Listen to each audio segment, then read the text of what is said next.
Good evening, everybody, and welcome back to the show. I hope you're all doing well on this Monday evening. I know there is another game on tonight, so we'll see what happens, see who comes in, and see what we have.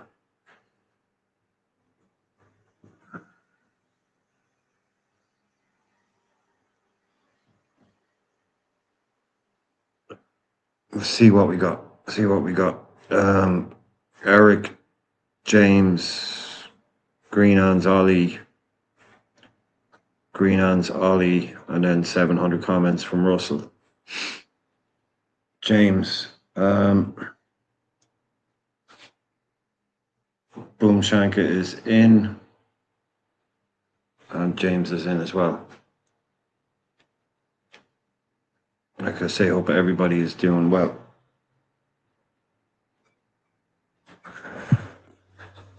So we don't have time to go through all of them.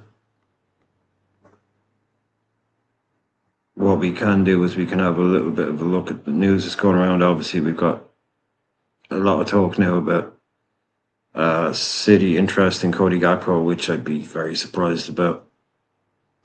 A bit late for that. It certainly seems like Tottenham are a club that wants to get him. City have already brought in that young winger there from Brazil, Alan. So maybe they are looking for another one. Maybe they are thinking about losing someone else. I know they were looking at Neto. And we also have Xabi Alonso's first game as Chelsea manager. So anyway, that will be a weird one for everyone watching, but okay, it is what it is. Or maybe it won't be a weird one for you. I don't know. We also have yesterday, which I know it is a little bit disconcerting to hear people say, "Oh, we need to calm down about that result yesterday," where it's basically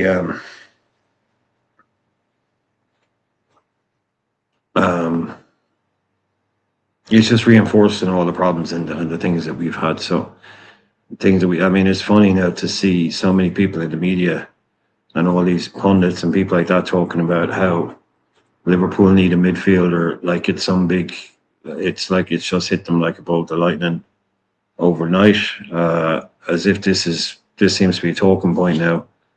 And this is something that I've been talking about on this show. Other people have been agreeing with me. Some people didn't agree with me, but for 2 seasons now talking about this midfield needing to be reinforced with defensive midfielders. But now apparently it's something that Jamie Carragher has just realised. Daniel Sturridge just seems to have realised. But this isn't reacting to what we saw yesterday. It's just what we saw yesterday. Like I say, just reinforcing everything that we've been saying. Some of us have been saying for a long time. Gravenberch isn't the 6. People are starting to say that now like it's news. These are not 5-minute-old problems. These are 2-year-old problems. 4-year-old midfield. A 4-year-old midfield. So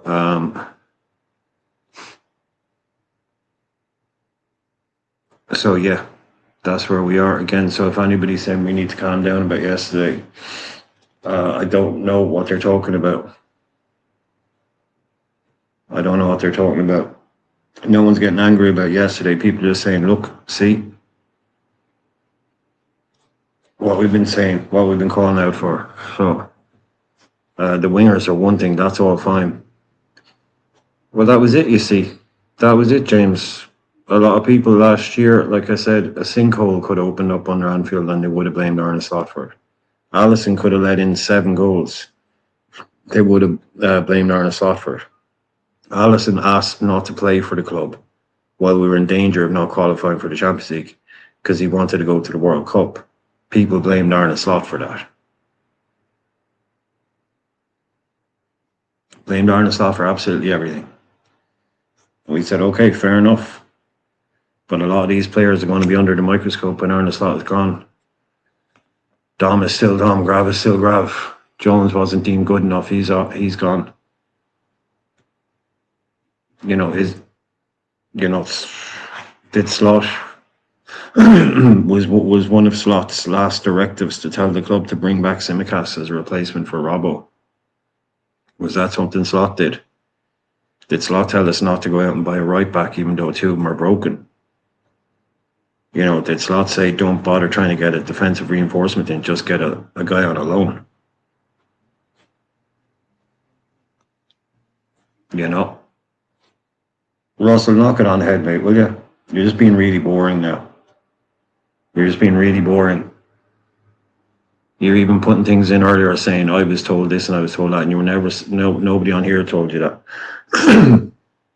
all I said to you was that I don't think it's a legitimate thing to do to compare somebody's stats if they play for a completely different club, a completely different league under a totally different manager, and in a totally different level.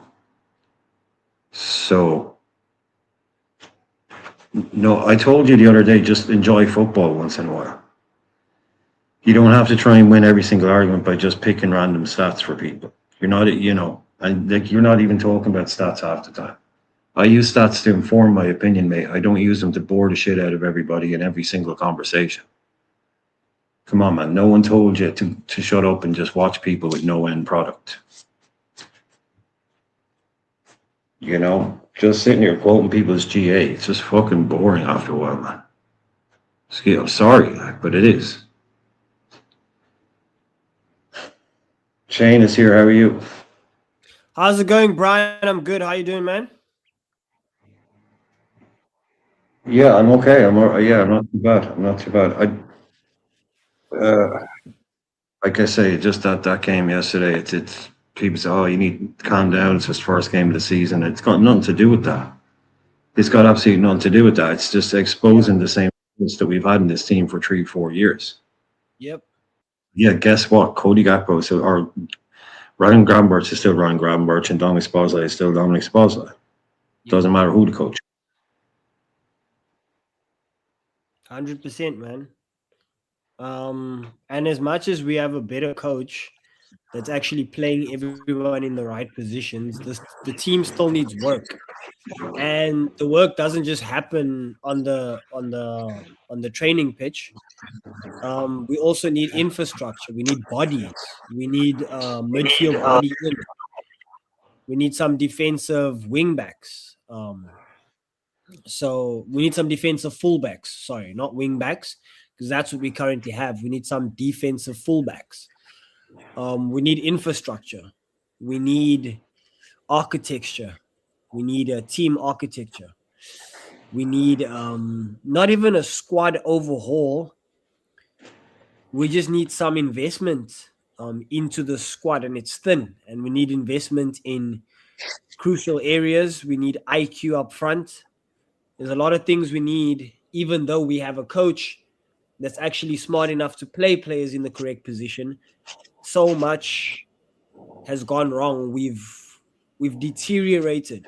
We've fallen so far by the wayside that we not only need a full rebuild, we need infrastructure. And when I speak about infrastructure, I mean we need investment in the starting 11. And we need at least one or two more players who can start for Liverpool. Now, I'm not talking who are going to come off the bench like Victor Munoz. I'm talking a DM that starts over a DM that starts over Dom and then pushes Dom to right back.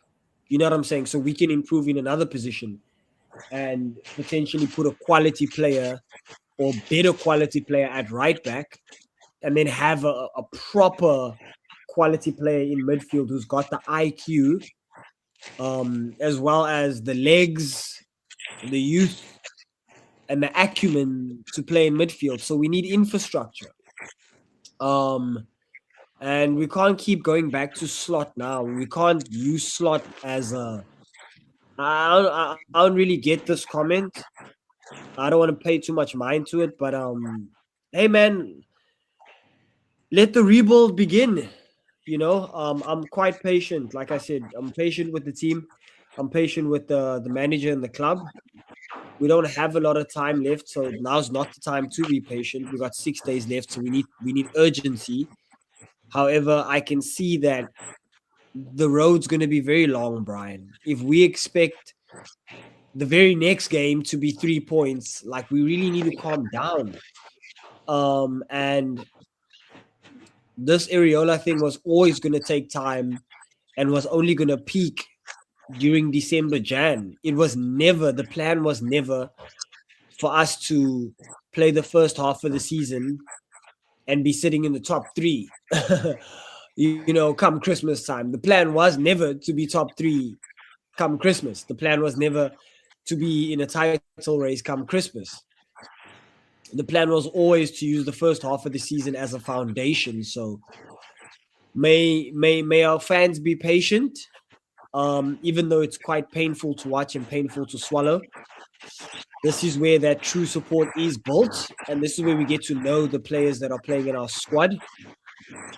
And I think I'm slowly starting to become part of the contingent that believe that even if we sell one of our better players like Dom or Grav for 100 M's, and we buy someone for like 70 M's that can actually do a job in midfield, like function over superstardom. I want a player that can play that position over a player like Grav who can do anything, but he can't do a lot of one thing. Like Grav can't do one thing very well, but he can do almost everything kind of good. You know what I mean? He can do a little bit of everything, and right now we don't need that. You see, only 2 tackles won by Liverpool players yesterday, so we need tackling in the midfield. We need IQ in both by McAllister. However, what I will say to this comment, to this tweet, is McAllister can do that for a couple of weeks, right? And then he gets leggy himself, guys.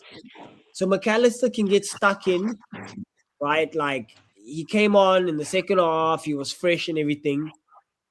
But when they are tired legs, right? Opposition players have tired legs. So McAllister comes on, makes a couple of tackles, gets stuck in. But you can't do this week in, week out. McAllister also gets very leggy. And when he gets leggy, it's detrimental to both going forward and Yeah, but defense. I don't think that's not really the point of that. Okay, got you. No, It's I more the understood. fact that Grab and Dom didn't win a single tackle. My God. My God. Yeah, no, it's daunting. It's daunting, but look, I didn't want to make excuses for players last season. I don't want to come into this season starting to make excuses, because if I was Dom, I'd at least try to make some tackles. How can you play Premier League football and not know that the team is lacking in tackles? It's just very daunting. It's very confusing that Grav can do so many amazing things when he receives the ball from the keeper or from centre half, but he really can't do anything with the team coming at us. He's not making tackles, he's not positioning himself. You made a joke a couple of days ago, Brian, where you said Grav is going to see what's going on and he's going to say, "Oh, look at that. Oh, look what's happening over there. Oh, would you look at that? They're running at us." That's pretty much all Grav is going to do. He's just going to notice that it's happening to us, but he's not really going to get stuck in. So you have McAllister that's lacking in legs, but he's willing to make tackles. And then you have Grav, who's got all the skills, man, but he just doesn't have any of the mentality to be that DM. So it's very confusing times for me, because I don't know if I become I, okay with us selling Grav. I don't know if I should become okay with us selling Grav or Dom, because functionally they do nothing for us. However, these are the two midfielders that will fetch a pretty penny, right? they'd fetch a pretty penny. They'd fetch a nice price. So do we consider, as fans, do we consider selling these guys? Because they bring in some money and then we buy the right player for the right position, or do we beg the transfer committee to hold on to our better looking players and we sell from the bottom up? Because we're not gonna sell Endo, he's going nowhere. We're not gonna sell Maka, we're only gonna sell Harvey. So it's rather daunting. It's a precarious position we find ourselves in, uh with the value of a lot of our players just being so low. So if we do sell them, we're just doing it to recoup money in terms of salary. We're not going to get anything in terms of a transfer fee. We're just going to get money, or open up the wage book, or whatever the heck you want to call it. We're just going to recoup salary, because nobody's going to fetch anything that can make any difference toward any transfers coming in. And we got 6 days, so it's all hopeful. It's all hopeful, and the guys we're targeting are all wingers. So we're not even targeting. We haven't been linked with a single DM. So it's even more daunting that it hasn't occurred to them that there's a problem in midfield, i.e., tackles complete, tackling, slide tackles, blocks, defensive contributions. It's not occurred to them that that's actually it's an issue, which is even more daunting. And we got 6 days to go. We just hope that somebody secretly, wrote on a little sticky note, "Don't forget the DM," because, like, as presently constructed, yeah, we're gonna ride the season with Grav and Dom. Oh, we're gonna ride the season with Grav and Dom. What's up? What up, John? John, Sorry. welcome to the show, man. Thanks for being Yeah, sitting good back evening, there. guys. Shane, Yeah, you said a lot of stuff there that you're just talking into the abyss because I am. begging our transfer committee for a DM and begging our transfer committee for everything is for anything is waste of breath It's a because like they just waste. let they just let you down year after year. So I've given up asking them for anything. So No, but I like your opening statement. I'm speaking into the abyss. You're 100. I'm speaking into the abyss. We come on here and we just yeah. speak into the abyss, and that's so daunting, isn't it? It's like I think it's like Brian said. I don't know, was it yesterday or the day before that, or I think it may have been actually off stream. But he says that like what these journalists and these people must be crap if like they are saying things that we've been saying for like years, and it's taken them this long to find out that we need a DM. It's like these guys can't be serious, man. Like this midfield is awful. But then the thing where I was no shock. I was arguing with Zero on Discord before because he was telling me that we're going to get 4 signings by Monday, with the guy Richard Hughes in charge, who took all summer to do 2 deals, but he's going to do 4 in a week. So yeah, I don't know. Yeah, I don't. I'm kind of mixed about the actual result because I feel like it was good we salvaged that point, but there was that midfield, just the way that just turned out in that game. It kind of dampens you for the rest of the season because then you get told by people that in time it will fix. But me and Brian have always said this: that's those players' profiles. That's not changing. You can give it time. You can have a realist system, but that is going to cost us in games because they don't have the defensive instincts. Did you? Those guys did not pull a shirt down to get a yellow to stop a goal. They will Yeah, continue to do that throughout the whole season. yeah, We yeah. No, we've good, we've been, good point. we've had many seasons even over the years where we've had better players for it and they've done it. And you're saying that with people that are less defensive, they're going to improve throughout the season and the midfield is going to get better. It's not going to get better. We need a Yeah. 6, and I'm worried that they're not going to do it. Well, I'm. Look, if we thought last season was like a forfeit season, right? Because we were talking about it. We were like, do you think they're just going to forfeit the rest of the season and just let it play out. And that's exactly what happened. And we made Champions League by the scruff of our necks, bruv. We just barely made Champions League, right? And now I'm looking at Champions League and I'm like, and listen, I love the Champions League and Liverpool should always be playing. I don't want to play Champions League, bruv. We're not ready. I'm not saying I wish we didn't qualify, because I wouldn't want to be doing Europa, but my brother, I don't know what we're gonna do in a Champions League fixture. We're not ready. We're not ready for what am I doing watching Liverpool play a Champions League fixture as presently constructed? We need a Chelsea rebuild. No European football rebuild. Now, again, guys, I'm not saying I wish we didn't qualify for Champions League. Okay, because we'd have even less money to make transfers.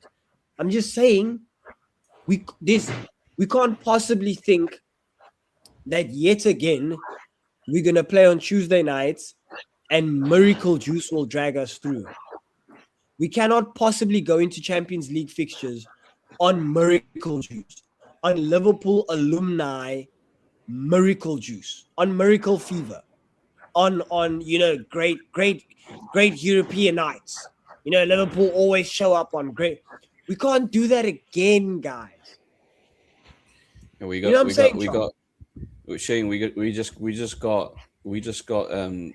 got ran through by Johan Visser and Joe Willard. What do you think in the Champions League? Who's not going to run through us in the Champions League? That's what I'm saying. No, that's what I'm saying, bro. We're not ready. We really, really aren't ready. And it's not a fear thing, because if I was afraid of Champions League, it would mean that I'm result driven, right? And I just want to see the team play well. But we're just not ready for Champions League, guys. And even I would go as far as to say, even if we do get a DM, right?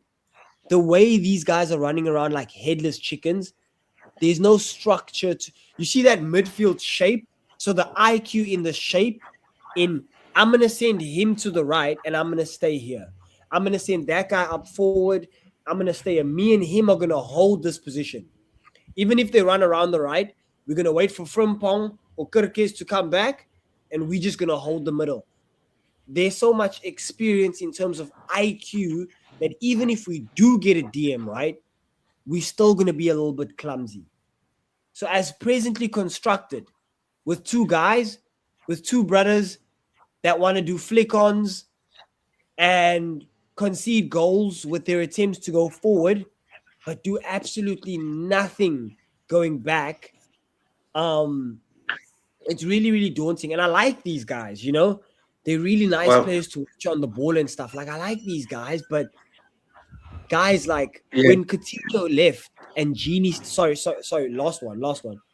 When Coutinho left and Genie stepped in, myself and my brother sat on that couch and we're like, hey, the team kind of looks better.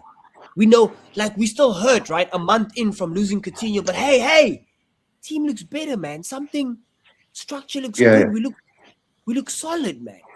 So I'm definitely willing to lose some superstar flashy guy for just the team to look, for my team just to look organized, guys. Yeah, go on. I'm done speaking into the abyss. Aaron, we got Zia and Songs and Derek and Tafts here and Ollie, James. Remember, if you haven't do hit the like. If you are new, Derek is in as well. Ted's is in as well. You know what to do. If you're new, consider subscribing, like the video. Ollie, John, Eric, I'm trying. James Hardy is in, and Kate. So, and that's it. Yeah, Aaron asked earlier on about. He's saying, Brian, would be interesting to look the strongest 11, and then the backup 11 in comparison. So, I just put. I would say. Right now, as it stands, is all we can really work on. I would say that that's probably our strongest starting 11. People can argue about the double pivot, but I just think for the sake of ease, It could be Mac, it could be Grav, but I just put Grav in because he started him. I put Gakpo and Rio in because that's who he started. Yeah, I think people are going to argue Rio for Munoz though. I know what our fan base is like, right? They'll argue But that. that's, I mean, like, we don't know who our strongest 11 is, really. We But don't. like I said, this is the team the coach started yesterday, I think. Yes. Yeah, that's the team the coach started yesterday. So I think that's pretty close to our strongest starting 11 as it stands, basically, with one game. With one game played, it's very hard to tell. And then the issue then is this is kind of as far as I get. Yeah, and Rio and Munoz are fairly interchangeable, but I mean, I don't think Leone is fit enough. I mean, that's as far as I got with a backup starting 11. Crazy. I don't know what you guys think. Who? Well, is this people fit right now, right? Like, so we can't put Leone in. Kinda, yeah. Well, we have to dig out some horrible names, then, won't we? Like, I'm not putting Ekatike in. Yeah. And so it's got to be Chambers, right? Yeah, Chambers, I would say. Yeah. You can put in Harvey, maybe. Well, Not centre half. No, I mean- We're only in the back four, but we're only at the back four. So, I mean, right back. If it's not Frimpong, like, would it be maybe him and then Mbai? No. No, but Mbai doesn't play for us. You mean Ndai? Yeah, he I think. does. Oh, Ndai, yeah, Ndai. Oh, Ndai. Okay, no problem. Yeah, you're probably right. It'll probably be Arajo over, and you put Ndai there. Yeah, probably. I don't know if we'll get him and Ndai. Is he on the thing? Yeah. We'll just use Pick some other guy. Yeah. this lad.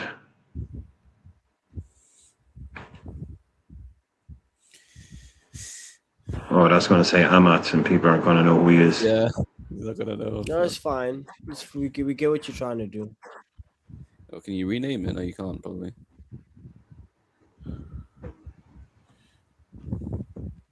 I guess someone was, even if give me the Everton guy, if this comes up, yeah, that's his Ndai up there. People will know what we mean. Is it up top, Will right?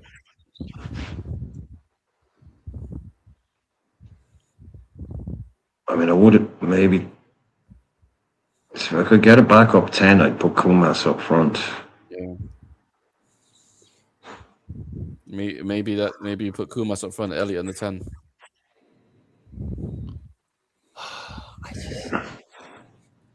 Guys, there's no. Like he left Elliot and Chiesa out of the squad.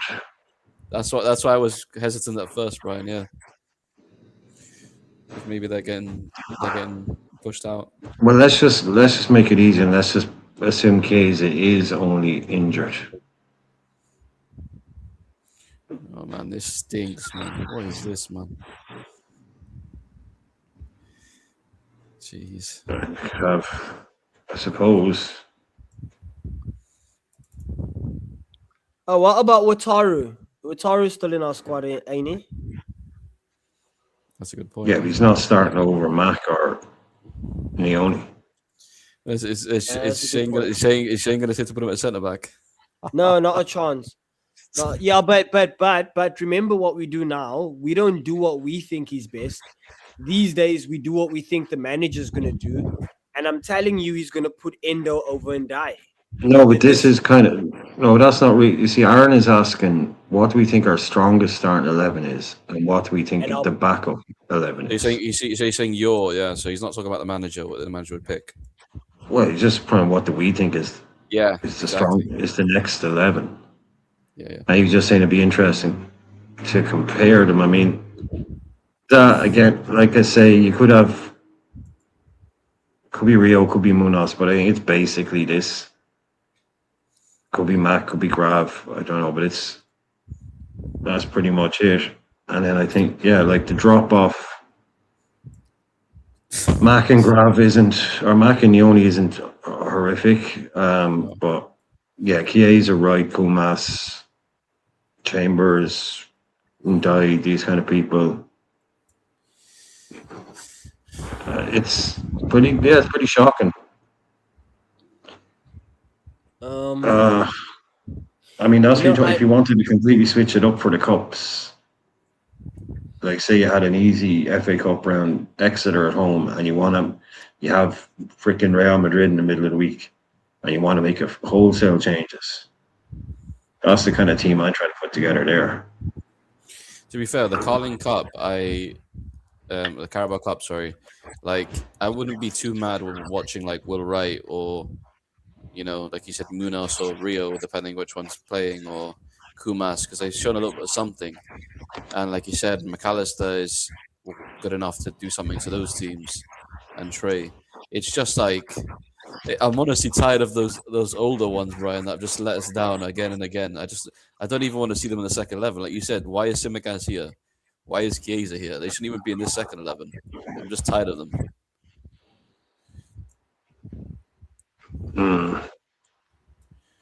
It's pretty. I mean, there's maybe two guys in this 11 that you think would actually be able to push to get into the first 11. Maybe Araujo. 3. Maybe. That's it for me. There's all the others. Or maybe 4 because you got Victor Munoz or Rio. I guess they would push each other, but It's just Mac and Munoz really are the only two I see from there. They're going to push their way. Not yet, no. Yeah, maybe Trey's a debatable one. I think probably you're right, but yeah, I think those are those two that you said are probably the bona fide ones.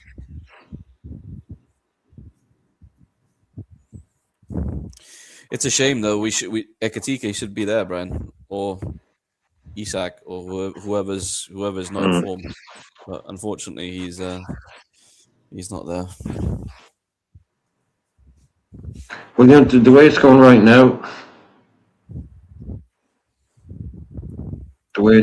now,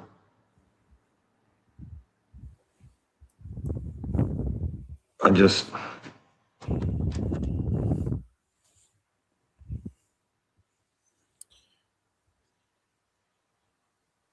Yeah, I think this would work better. Yeah, I think that would. I think right now, I think that would work better than Verts and Isak. Looks like it. I mean, I'm all for giving Verts as much time as possible, but I can't help thinking that right now. Sorry. This would just look. There'd be more goals in that. Forget the Rio and Gakpo thing. I just with Ekatike playing the creepy role. Are you doing something right? Because I don't see it on screen. Maybe it's bugged out. Oh, sorry. Oh, you're looking on something that. There we go. I just think. Oh yeah. I don't know. I would love to see that, Brian. Just basically Ekatike playing in the role that Verts is playing now, that croupy role, second striker. I mean, I don't want to be putting Verts anywhere else, but I've got to say, I'm like 100 times more confident of Ekatike striding on hitting the ball because we saw him doing that, and he put a few of them wide, but he hit some really nice finishes as well.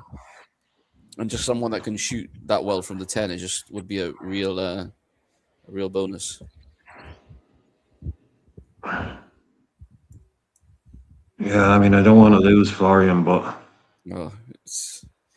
I just reckon that fully fit Ekatike in that role. It's horrible what's going on with Florian, man. Yeah.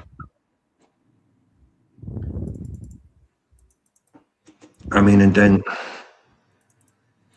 I don't know, you'd have to lose both these two, you know. Yeah. But I'd love to see fully for Ekatike. It'd be a hell of a shout to know what to do with Florian Wirtz. But I just have a feeling that these two right here in that kind of system. Yeah. Do you think Florian won't fit the system, Ben? Is that No, what I'm keeps not him? wasting Wirtz out wide. I'm not wasting Wirtz out wide. No. You know, it's just football. There's only 11 places on the pitch, and sometimes, like, I'm not putting Wirtz out here, and we're getting Barcola to play there. I believe. So that'd be just. I think that would really work, but I don't want to sell Florian Wirtz, and I don't want to leave Florian Wirtz out of the 10. I don't want to put him on the left. I don't want to put him on the right, but it's just what we have. Look, it's just what we have. We have to make it work somehow. Okay, Brian. Like I believe in Verts, and I know I'm not the channel's best friend when it comes to Verts. It's just I see this gap. I'm used to playing with a holder and then a midfielder on either side, right? So this thing where we play a double pivot, it just leaves so much to do for if we're gonna play with Florian, right? We need as fans, we need to seriously start considering selling Grav and Dom or replacing these men, and Dom has to if we get Barcola, that's the Rio replacement, right? Dom or Grav has got to go 100 milli bag for 120 milli bag Kamavinga situation. We need Oh a God, guy no, who's not coming Kamavinga. situation, not him. Just Too the injury Kamavinga. prone. Well, Yeah, we don't guy need to spend 100. Just spend 60 million on Kone. Yes, Manu Kone. Yeah, we need two of these men. Because if we adamant about playing that double pivot, right? Do we can Grav do the double pivot next to Kone? Me and Brian have always said you sell Grav and Endo and you get two midfielders in. It's that simple. Pretty simple. Man, I agree with you. I've really loved watching Grav. He's really awesome to watch, guys. Like, please don't get me wrong. I really like him as a Liverpool player just as much as I like Curtis. But like sometimes you gotta sell these guys, man. Because it's just not the right profile for how we want to play. And nobody's willing to admit that deciding to go with an attacking mid has really derailed our entire way of thinking when it comes to that midfield. Like for so long, we haven't played with an attacking mid, and even when we played Philippe, right? Philippe kind of used to play off left wingish, attacking mid kind of position, you know. I just think the roles and the positions. Florian is doing too much of like if Florian was a guy who got stuck in from attacking mid, at least, but you know, we got Isak and Florian who's really not going to do anything in the way of defense and or pressing. So, and we need width. So we're not willing to forego width for maybe a diamond. We're not willing to forego width. We need width.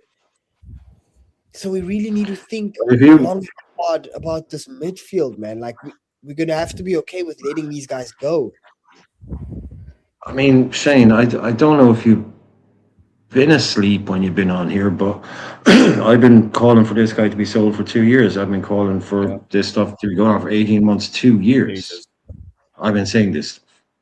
Grav to be sold. Yeah. Yeah, no, I'm He's in not agreement 6. with you now, Brian.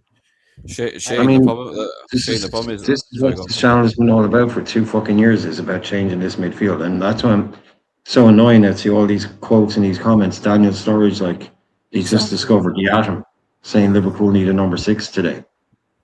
Now it's a big thing. Oh, Liverpool's midfield. Getting pelters for saying Grav's not a 6, even when he won Defensive Midfielder of the Year or he won Player of the Year, and they put him in the holding role because it's just basically a video game. And everyone's like, see, he's the best 6 in England. Rodri was the best 6 in England, even when he was injured.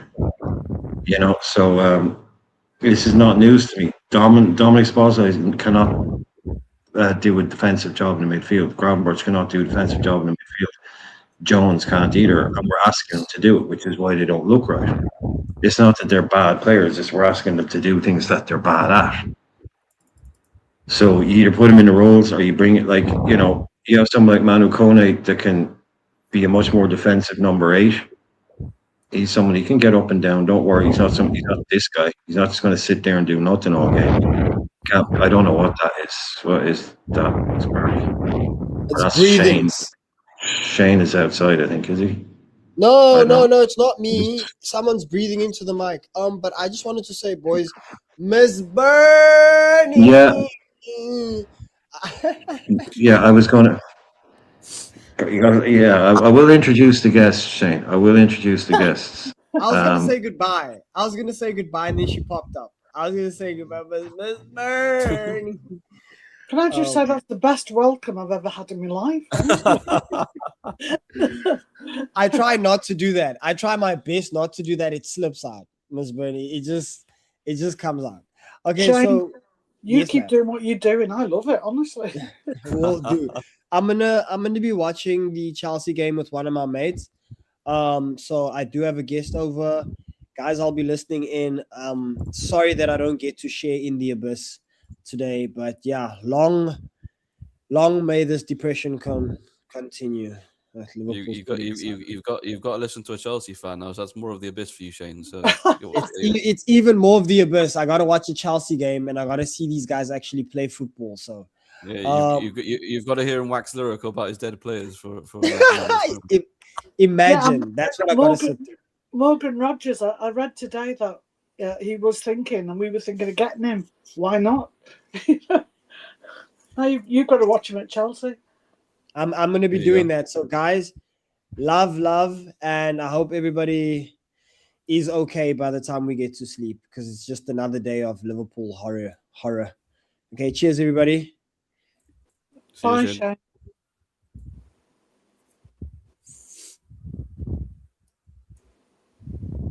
Is Brian? Is that your Imagine team, Kone in? Is that a big possible if we buy him? That's because Shane was talking about Grav and we should sell Grav and Dom and so we've been talking about putting a 6 in, and I've also been mentioning Kone. Well, yeah, it was more Aaron wanted us to basically put together our strongest 11 at the moment. And then our second strongest 11, but we just started. We talked about them, and we just started adding other players. But at the time, it was basically pretty much like this. Do you know? I know he was gone and Grav was in. Well, I know it's a bit controversial, but I would leave I'd leave Vert on the bench for the moment, because just to see whether everything's balanced better without him in it, And I know we paid a fortune for him, and we know he's a fantastic player, but just at the moment, for me, he's not. It's not. We're all wondering where to put him. Should we put him here? Should we play him there? I'd leave him on the bench for a little bit, let him fight his way back into the team, and see if we balance it a bit differently and see if it works. Yeah. I mean, if we just had Ekatike, I was just talking about that. I think Ekatike would look great in that role. Yeah. But that's what we're saying is kind of our first. I mean, people will argue Munoz and Rio. I think it's minor, and then basically our second best 11 would kind of look something like that. Very inspiring, Benny. And Dye and the Rojo, that might not be a thing. I don't know. Maybe there's, but that's it. Mac, Neoni, Kumos, Wright, Chiesa, if he's not for sale, Victor, Simi, Ama, Chambers. Like I said, if you were playing Exeter at home in the FA Cup first round or third round and you wanted to make a complete wholesale change, what would it look like? Probably look something like this. Yeah. Well, I mean, maybe a Josh Abbey if he got really, you really stuck for someone on the right. You sold Chiesa, Morrison is gone, Harvey Elliott leaves. What, But Brian, when's Leone due back? But another month, I think it is, they're saying, for him. I think they're taking a handy with him anyway. I know that much. They're taking it kind of cool. But I think someone said, I remember reading about a week ago that someone said it's about another month. So something like that. It's not like 3 months or anything. He's fairly close. Yeah, I mean, that'll make a huge difference. Maybe after the first international break, Barney, maybe. You know the way they usually kind of they like to put that's like a little kind of what would you call it, like a little target date they like to put on things. It's like September, so they go, right, we'll wait until the 2-week break, internationals, and then after that, there you go. I think that would make sense, maybe. Hopefully. Yeah, I agree with you. I don't think we can rely on he's going to be in for the first 2 months. I don't think. Maybe the end of October, possibly. But in the meantime, and even then, he's going to take a little bit of time to get up to speed, Brian, isn't he? To get that fitness. It's a long time now. Long time now. Yeah. So, he'll probably come good about January for us, hopefully. To be next year. Yeah. You're talking next year, like this year, getting slowly back into the team. Like to me, he's the long-term Virgil replacement. So you can over the next couple of years. Yeah, he needs to be cherished and nurtured, doesn't he, to get into that stage again? Yeah, there's no need to rush with someone like him, I don't believe. Yeah, like I say, it's he's not for the he's for the future, really. Like he is here for the present as well, but he's very much for the future, very very much. So I think this year you see bits of him. Yeah, that's just horrible. So if you want something on Leone, Bernie, Lewis Steele said a week ago, Giovanni Leone is beginning the final stage of his rehabilitation from a lengthy knee injury and hopes to be back by the end of September. So there you go. End of September. So that's a month. That's another month. That's what Brian said, basically. Yeah. Yeah, it's another month. So that'll be after the international break, wouldn't it? Yeah, and he's still not going to be up to speed, I don't think, till after Christmas. Even if he comes in fit, I think we'd be lucky to get the old Leone back till maybe January. Oh yeah, and for the people who are talking about it, like the goals, lads, we did a show on this. We did a show on this the other week. 2-3 weeks ago, we did a show on this, and we literally set up our best team, and I took out Isaac, and I asked people how many goals they thought the rest of that team was going to score. Because this has been obvious for weeks. There's no goals in this team after Isaac. Yeah, and I think we came up with maybe 40 odd, I think. 40, and we were, that was being a bit generous with some people. Yeah. So it's obvious there's no goals in this team. No consistent goal scorer in this team. Last year, after Isaac. When we had Salah and Isak coming in and Bert, and we did the same exercise, we came up with 100. Just shows you that the drop off. Yeah, it's not. I mean, not every team has that, thing. But I don't think you're. Yeah, I think. Someone like Minteh, I think his main job would be to create chances. You look at his last year, nobody put more balls into the box than Minteh did, crosses, cutbacks, passes. I mean, that's just there for an Isak to mop up, and then someone like Barcola probably get more goals. But I think Minteh would be like that Jacob Murphy type of guy for us. Get a lot of goals out of Isak and Verts, chip in with a few. But yeah, he's not going to come in and do goal scorer numbers. I don't think that's what you'd be bringing him in to do. I think you'd be bringing Barcola in to be a bit more of a goal scorer winger as well. But I think Minteh be a really good partner for Isak. Really, really good partner for Isak, I think. They work well together, but he's not Yan Diomande. He's not Lamine Yamal. We know this, but like I said, you get him at a cheap enough price. And if he just does the one job and it works, that's what we need, isn't it? But sorry, John. Are you outside?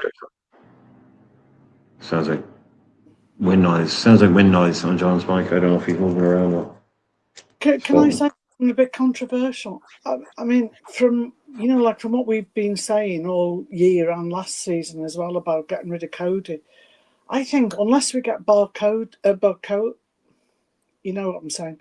Unless we get Barcola in, I don't think we should get rid of Cody just at the moment. I mean, he's the only person at the moment who's scoring goals. And I know it's only early, pre-season and yesterday, but this is about what we need and not what he needs. So if we don't get Barcola, I'd hang on to him. Oh God, yeah, no. The whole thing about selling Cody is he only goes if we buy Barcola. Yeah, if we need it, it's not about what he. I know it sounds awful, but it's not about what he wants. It's about what we need, isn't it? Yeah, there's no chance he goes if we don't buy Barcola. Absolutely not going to happen. We might leave it too late to buy Barcola and end up getting stuck with him. I mean, I don't know how it's working behind the scenes, but you do have all this kind of news here from the likes of. Where's it gone? Where's the little blue box? Where's the little blue box? Oh, I'm going blind. Oh, there's the blue box. Sorry. Yeah, Dutch outlet Soccer News have reported that Manchester City are interested in Gakpo along with Tottenham, but Man City are yet to make contacts. The other fellow was talking about it as well, Romano. A few people are picking it up. All of a sudden, City have not exactly entered the race, but now their name has been attached to it. Bit of a weird one. I know they're always looking to add to their squad, like they were looking to pick up a Neto because they sold Savinho. They're just looking to kind of get, but they've just brought that young Brazilian kid, Alan. I think he's like 22 actually. I'm not sure. But they could pay his wages. Sorry, that's the one. There you go. That's the one. Yeah, Liverpool will only sell Cody Gakpo if they can get two wingers in the next 8 days. Priority remains Barcola. Tottenham verbally agreed terms with Gakpo since July. Man City now also in active talks with his agents. Player to decide, but also based on LFC winger plans. Yeah. I mean, for City, they can pay his wages, so so he'd be happy, and they'd be happy to throw him on the bench and be a squad player, wouldn't they? So it wouldn't be bad for him playing for City.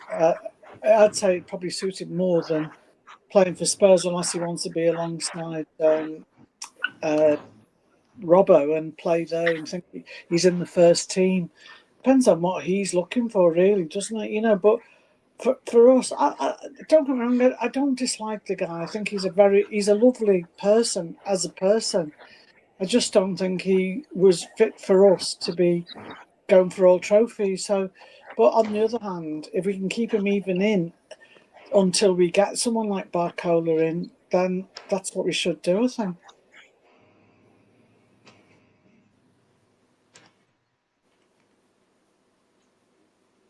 Yeah, it does seem to me it's fairly obvious he's on the way out. It's very messy though, as usual. We don't do things well. Sometimes we do things clean. Other times, yeah, you get these almost house chain kind of thing is going on, where he can go if we sell him, and he can go if we buy him, and he can go if they get him, and it's not just we have a player, someone wants to buy him, we're happy to sell him, and they're happy to pay. Yeah. Do you know though, when you see the likes of Sky and TNT, and they're saying, you know what, we won't, because we keep thinking, you know, we've paid a fortune for Isak and he's been injured. We've paid a fortune for Vert. We know he's a class player, so we're persevering. But when you see those commentators saying, "Have we made a mistake? You know, did we pay too much? Are they not working out for us?" and all that sort of thing. Should they be dropped? I don't think we need them to tell us whether that should happen. I think the managers should be making those big decisions for ourselves anyway. And, you know, we don't need them to tell us what's going on in the club.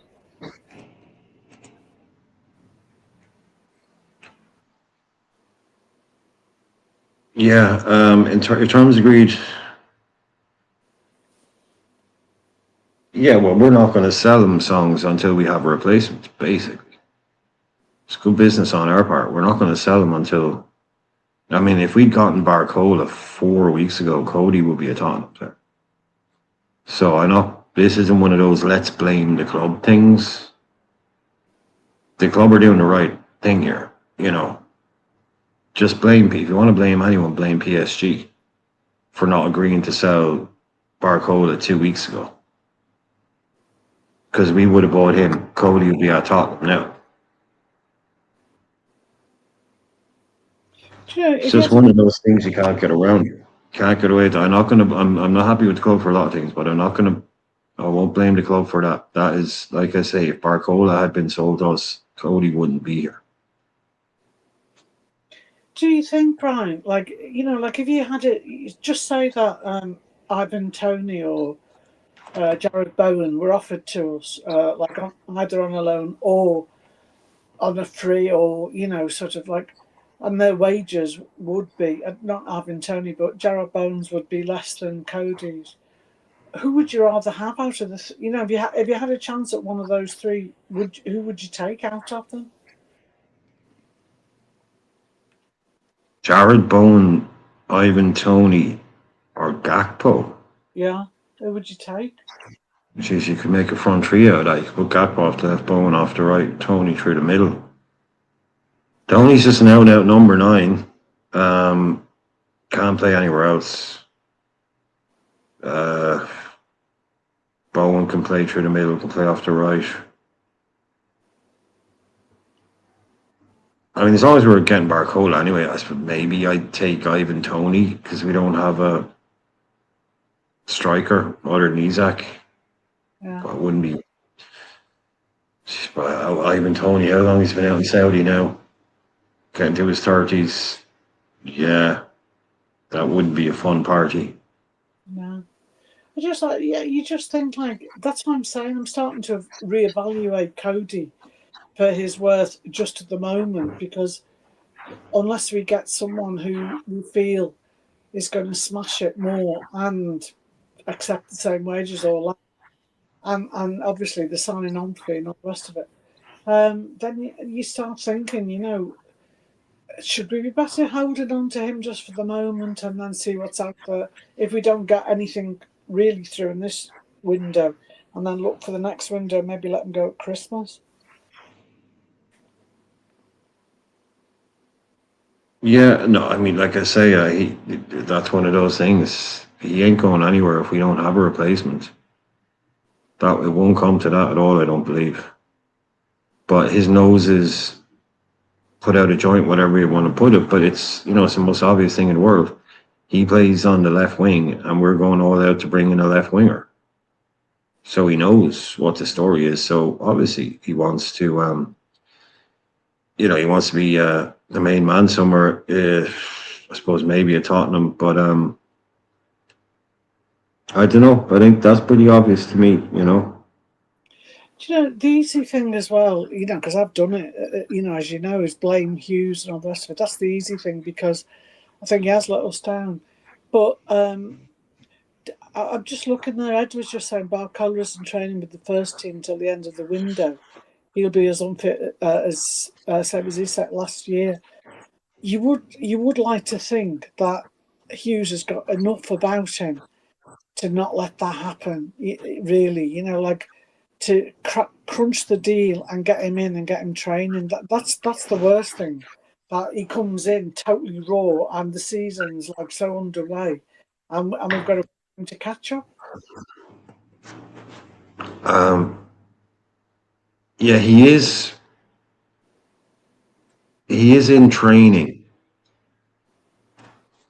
Like he is doing training, but they're not doing contact. Basically, he doesn't play in the games in training, just for injuries. But yeah, he is training, as in keeping fit, definitely. So he's not like sat at home kind of thing. But yeah, he's not. He's missed the whole summer. Barcola and by as far as I know, they're in training, doing all the run around stuff and the stretching and all that. But when it comes to contact games, they don't play in them. That's the way I've read it. But they're definitely like I say, they're not sat at home doing nothing. They are actually, but they're not being put at risk of getting injured. Yeah, I was just going to say that because Mbai's not training. Well, he's not on the squad, is he? Either. They're just not in the. They go into training, they do all the run around and stretching, and they do drills, and then they go actually play games, like small games. They just don't take part in the games. So because of the tackles and stuff, they'll just do all the rest of it. So, do you think that Minteh is like the plan B, or do you think he's a carrot, to say to a PSG, look, if you don't lower your price and buy, we've got this guy on the hook now. What would you think about that?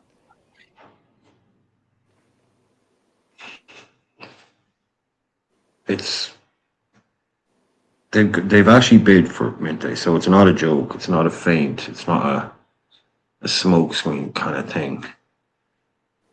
Who do they prefer? Who do they want? Known FSG, probably Mbai is a bit more versatile.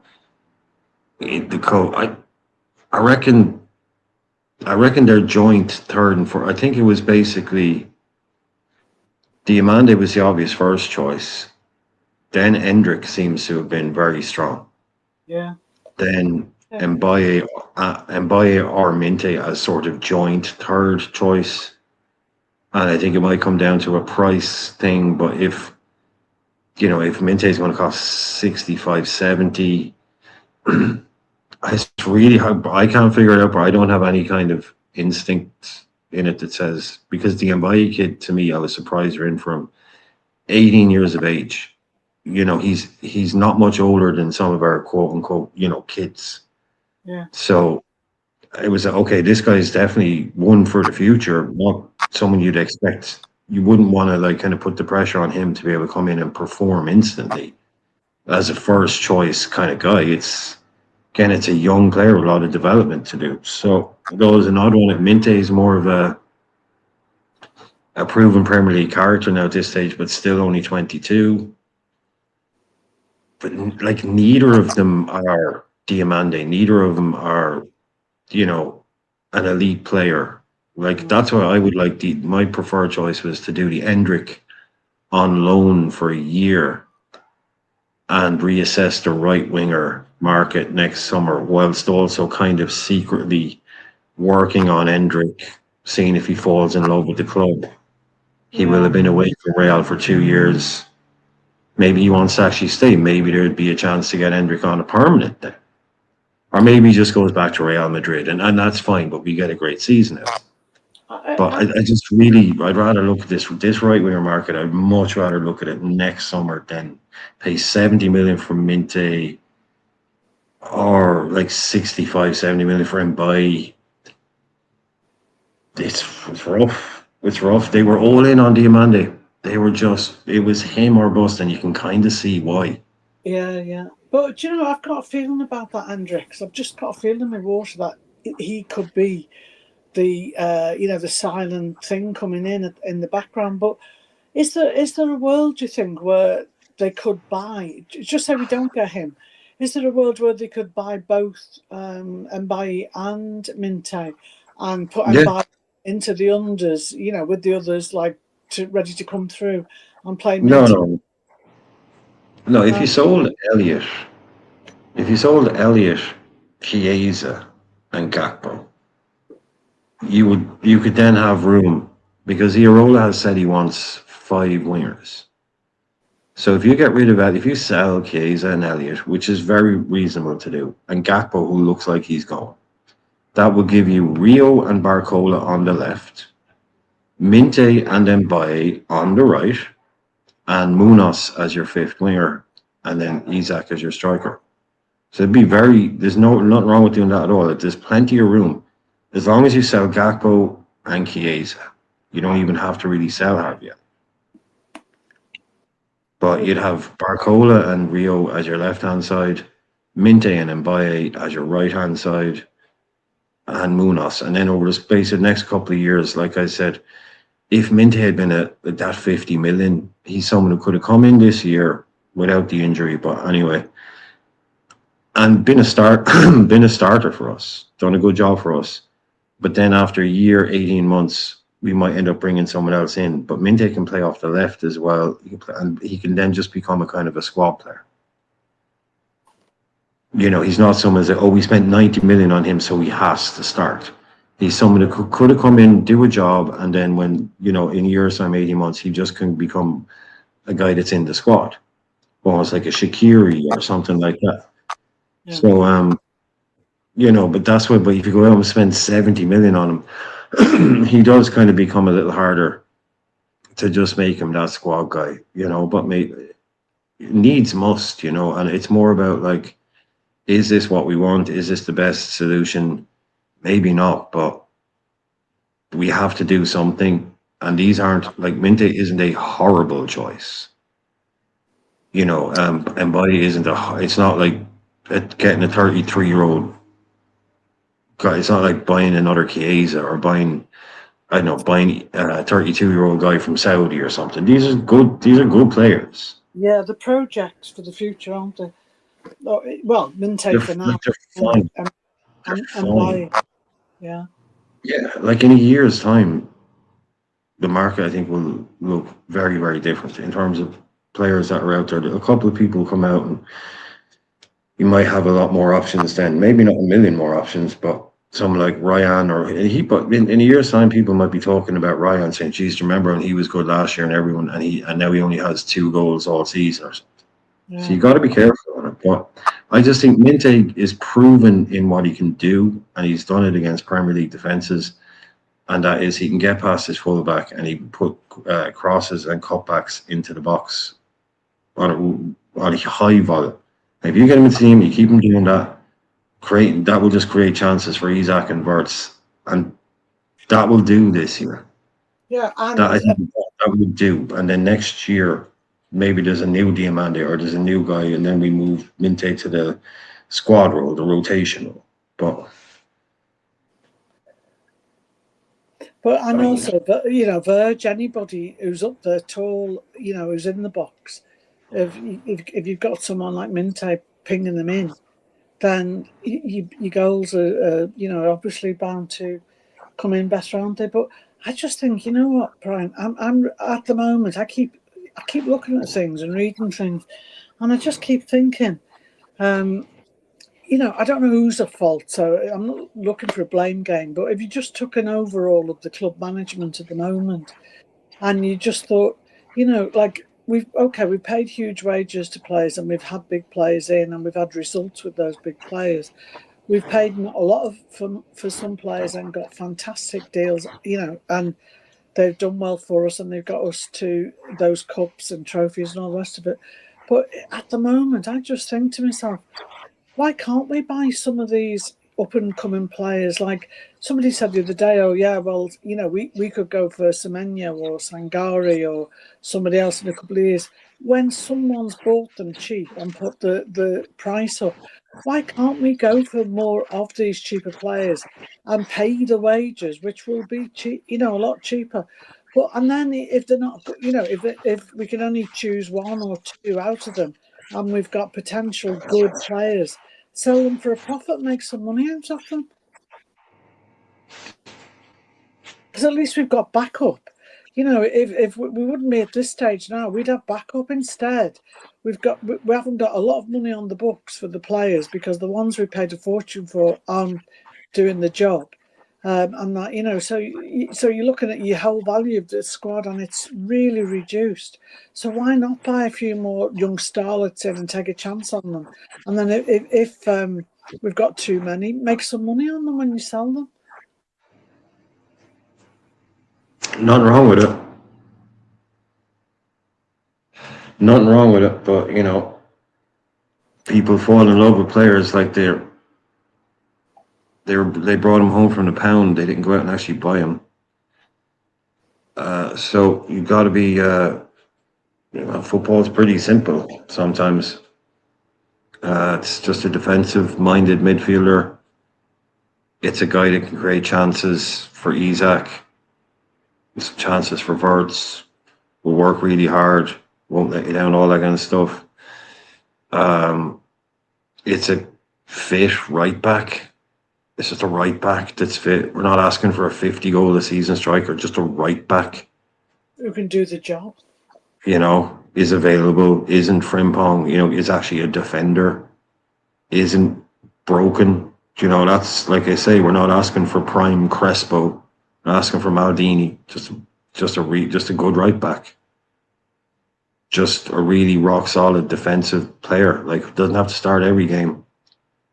But just simple little obvious little things. It's like no, here's another winger. Here's another winger. Yeah, we do need him. Of course we do need him, but you don't need all the stupid analogies. Like it is its own stupid analogy. Like it's the same midfield for the last 4 years. Like that's the analogy on its own. It's like having the same midfield for 4 years. That is because it's a stupid thing to do. It's like you say, though, if we had 2 good players in every position and fighting for a place in the first team, we'd be winning trophies, like if we had those players. And then if you could afford it to get a 3rd player in as well and bring them on, whoever's not doing it out of the 3 players, if it's your top guy and you think he's coming to the end of his lifespan, you sell him while he's still got money on him. And if it's and you've got your number 2 ready to be number 1, and if he's not good enough, you look at number 3. It's like the basics of what they've always done and what the other teams are doing.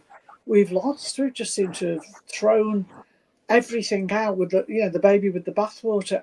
Everything that Liverpool has ever done in our club history and how we've operated in the last, I'd say, 2 years, 3 years maybe, has just gone out the window. Yeah, it's like I said it before. If we play reasonably well, and he stays fit, Isak could easily get 20 goals in a team that finishes 4th or 5th. Like he got 20 odd goals in a Newcastle team that didn't blow the doors off. So he could be sitting there doing his job. He could be there every week, goal every other game, 6 or 8 in the Champions League. And it looks like we're not going to win anything next year either. A team like Barcelona needs a striker. If he's looking at year 3 where he's going to be 28, 29, thinking how many years is, like, even if I do my job and I get 18, 20, 22 goals for the next 3 years, how far off is this team from winning trophies? Yeah. That's what I'd be worried about. Like if he scores 3 goals, no one's going to be after him. But if he bangs in goals and we don't look like winning trophies, I mean, he went on strike to leave Newcastle because he wanted to win trophies. He's thinking time's running out. I'm 26. I want to go win trophies.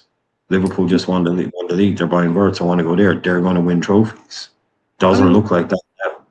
If I was Isak, I would be saying, maybe even not to Areola, maybe to somebody above Areola. It doesn't matter.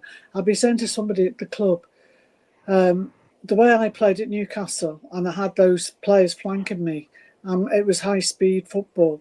I got goals. You put me into a team where there's a low block against us all the time, and I cannot get the ball to get. Nobody's feeding me on it, and I can't run onto the ball to get the type of goals that I'm used to getting.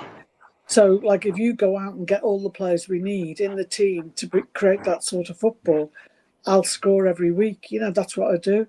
And so, for me, we have tied his hands behind his back because we're not feeding him. And we have got those sort of players around him, and we're not feeding him those sort of balls. And although it's annoying me he's not scoring, I actually get why he's not scoring. And that, so if you've got to go back to basics and get all the players in the team that can, and we know it's the midfield that's causing us the problems. Even if you get the wingers in for me, okay, wingers we've always played with and we've always had the speed, but we cannot ignore that flipping midfield. It's killing us at the minute.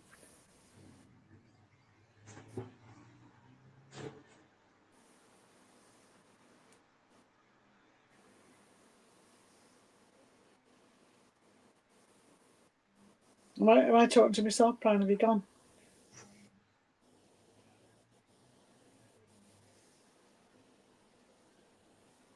Well, I'll just talk to chat if you've had to go on. But Derek, you're saying he needs to sort himself out. I do get that, but I just think he hasn't, like he had Murphy and running with him. He hasn't got that at the moment, has he? He's just hanging around the box waiting for something. That wasn't the Vert we bought. That wasn't the Isak we bought from Newcastle. And if you buy a player for the way they play, and they're scoring that many goals, for me, you've got to create that system around him and enable him to do it. Well, like you say about the whole low block thing, I mean, that's what he's going to have to deal with a bit more. A team like Bournemouth, most teams will be attacking him, so that is something Iraola won't have faced a lot in his career. He usually manages smaller teams that teams don't sit in against. So he's going to have to figure his way around that. New ideas, but that's about working out systems and all that stuff. But it just reminds me, Brian, of almost like Andy Carroll, because we knew that it was Barton and Nolan doing the exact same job almost that Murphy and Barnes were doing for Isak, and we bought Carroll under the same thing. He's scoring the goals for fun, and the minute he got into our team, he stopped. It's almost like a replay for me, with that. So, what would we buy a player in because he can score goals in a certain system, but he's a one-trick pony? Is that what Isak is? Just a one-trick pony? No, I think he's a top goal scorer. I think but it's hard to score goals in the Premier League unless not everybody's Erling Haaland, but he's shown what he can do. He's shown the goals he can get. I think he's scored plenty of times. He scored 20 plus goals in the Premier League in consecutive seasons. Alan Shearer never did that for Liverpool or for Newcastle. So he can score a lot of goals. You create chances for him. I have no worries about Isak. He'll get a lot of chances, so he'll miss some, but I think he's one of the best finishers in the Premier League. 100%, he's one of the best finishers in the Premier League. One of the best finishers in Europe. So I have no worries about Isak at all. But I think he's one of the lead. We have a lot of things to be worried about, and on the list of them, he's way down. Way.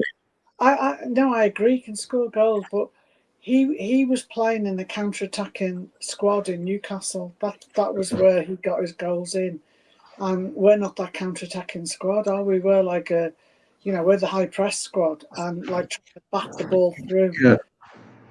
I don't know. I'm assuming I think he's the kind of guy that you put him in a Barcelona system, he'd score goals. I don't think he's I don't think he's just I don't think he's just the guy that has to play in counter-attacking teams.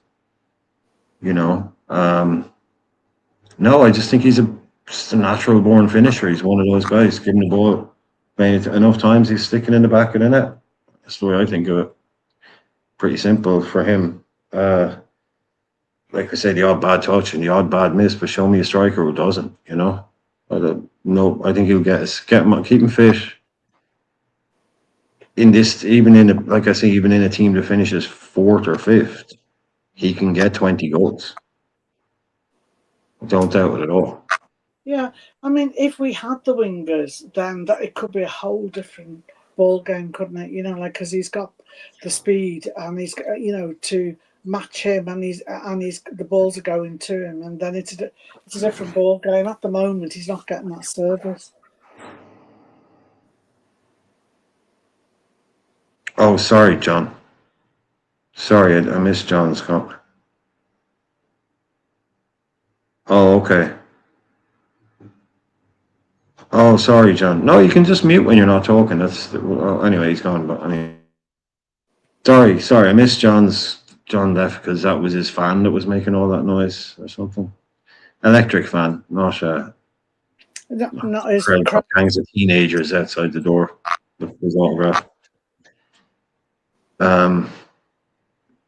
Yeah.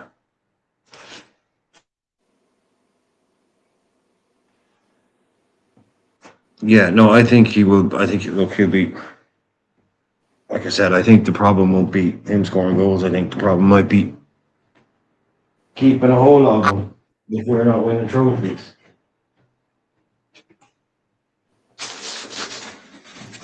Yeah, I mean, we only need the players in that we're all screaming for, and see what Areola can do with them, and all of a sudden we've got a whole different team, haven't we? A different thing on our hands. That's what we were saying yesterday. You know, it was horrendous to see us. Like, but when you looked at, I don't know if you saw the stats today, and they were saying, like we come out really well out of it. I mean, it didn't look like that when you were watching it, but I just think, like the shortfall that we had in the areas that we all know we're desperate to get good players in. If they can, plug those gaps before the end of the transfer window, in another week or two, it could be a whole different thing we're watching. Yeah. I don't think we've seen anything like the best of him. First game of the season. Last season was a complete mess. Only just getting back to, close to this kind of stuff. You give him a few games to get into the groove. I don't want to be saying I don't want to sit here saying he's going to score 30 goals, but you put him in a Man City team, you put him in a top team, keep him fit. So we're not there yet, but yeah, I mean, I'm not going to obsess. After a while, like you could obsess over someone like Darwin Núñez missing sitters because Darwin scored basically once every 8 games or something. If he misses a couple, I'm not going to crib about it as long as he's scoring more often than he isn't, which is the most important thing. Score more often than you should. That'd be the most important thing, and I think he will. We did spend a lot of money on him. That's the same thing with Florian Wirtz. These people have to eventually step up, but Isak's first season was basically a complete write-off. No, Brian, I'm not. Don't get me wrong, because like people jump on what you say, and sometimes they don't get the full, sort of context. But I know that as a quality player, you watch him dancing on the ball, and you think, wow, what he can do.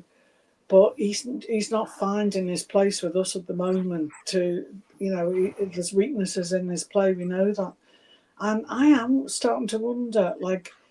I did watch him in pre-season with Isak, and you could see them smiling at each other. They're trying to get that 1-2 going, and if it comes off, for me, that could be phenomenal for us. I think it could be a huge game changer. But at the moment, I just don't know where Vert should be playing. He doesn't seem to fit in any particular position. And people say, well, he's unbalancing the team. I don't know about that because, eventually Roger said to Gerrard, just go out there and play where you want to play, and almost Coutinho, you can be a playmaker, can't you, if you confident in your game and you can run all over the place and do what you want if you can make those crucial things, you know. But I just don't see at the moment where Wirtz is going and how he's impacting on us.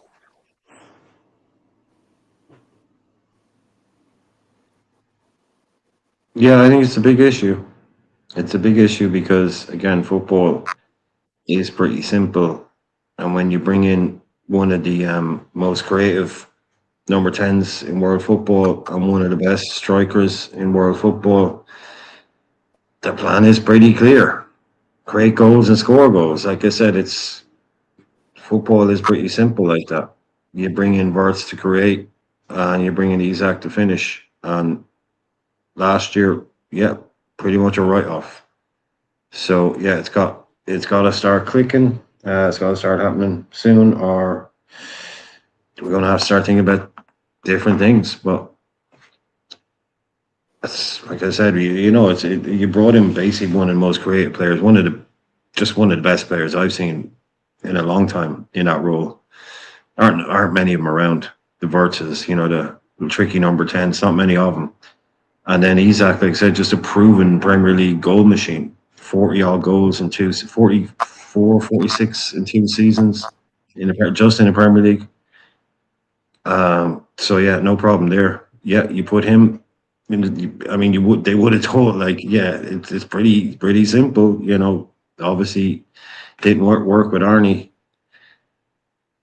Well, I know there's a lot of people that want to write them off and all that. I'm not really here for that. I just want to see how we go this season with a new coach, new manager, new way of playing. And I won't judge him on yesterday's game. I won't. It's one game. Like people are saying, you can't crash out over one game. Okay, well, let's not write anybody off after one game. And like if we say we did get Barcola and all of a sudden there's another bit of class in the team, then those three could create havoc, couldn't they? So it's got to click soon. Yeah. Like you pay a lot of money. I mean, you have patience to it, but we spent nearly 300 million, 250 million on these guys. We didn't do it to wait around forever. That's not what football clubs do. It has to. There was a reason. So let's just. But again, this whole uncertainty at the club and the lack of defensive midfielder for 4 years, still unaddressed, no right back. It's not just forward line problems. Problems all over the pitch that have been here for 2, 3, 4 years. Well, 2.5 years, say. But I know we got Sia here and we got JP in as well. Hello, there in the background. Yeah, big up, guys. Hi, guys. Hi. Hello, GK. Yeah.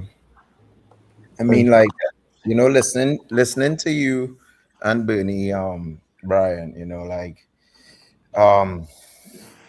and it's we come into I am coming to a point where there are very little streams and little YouTube channels and Liverpool channels that I will be tuning into because there is a sense of too much of emotion and crashing out and in my opinion irrational behavior towards certain players and Liverpool Football Club as a whole, and it's starting to annoy me to the point where sometimes I wonder if you understand the game of football. You are just a football fan and you don't want to be with the club for the ups and the downs and the in-betweens,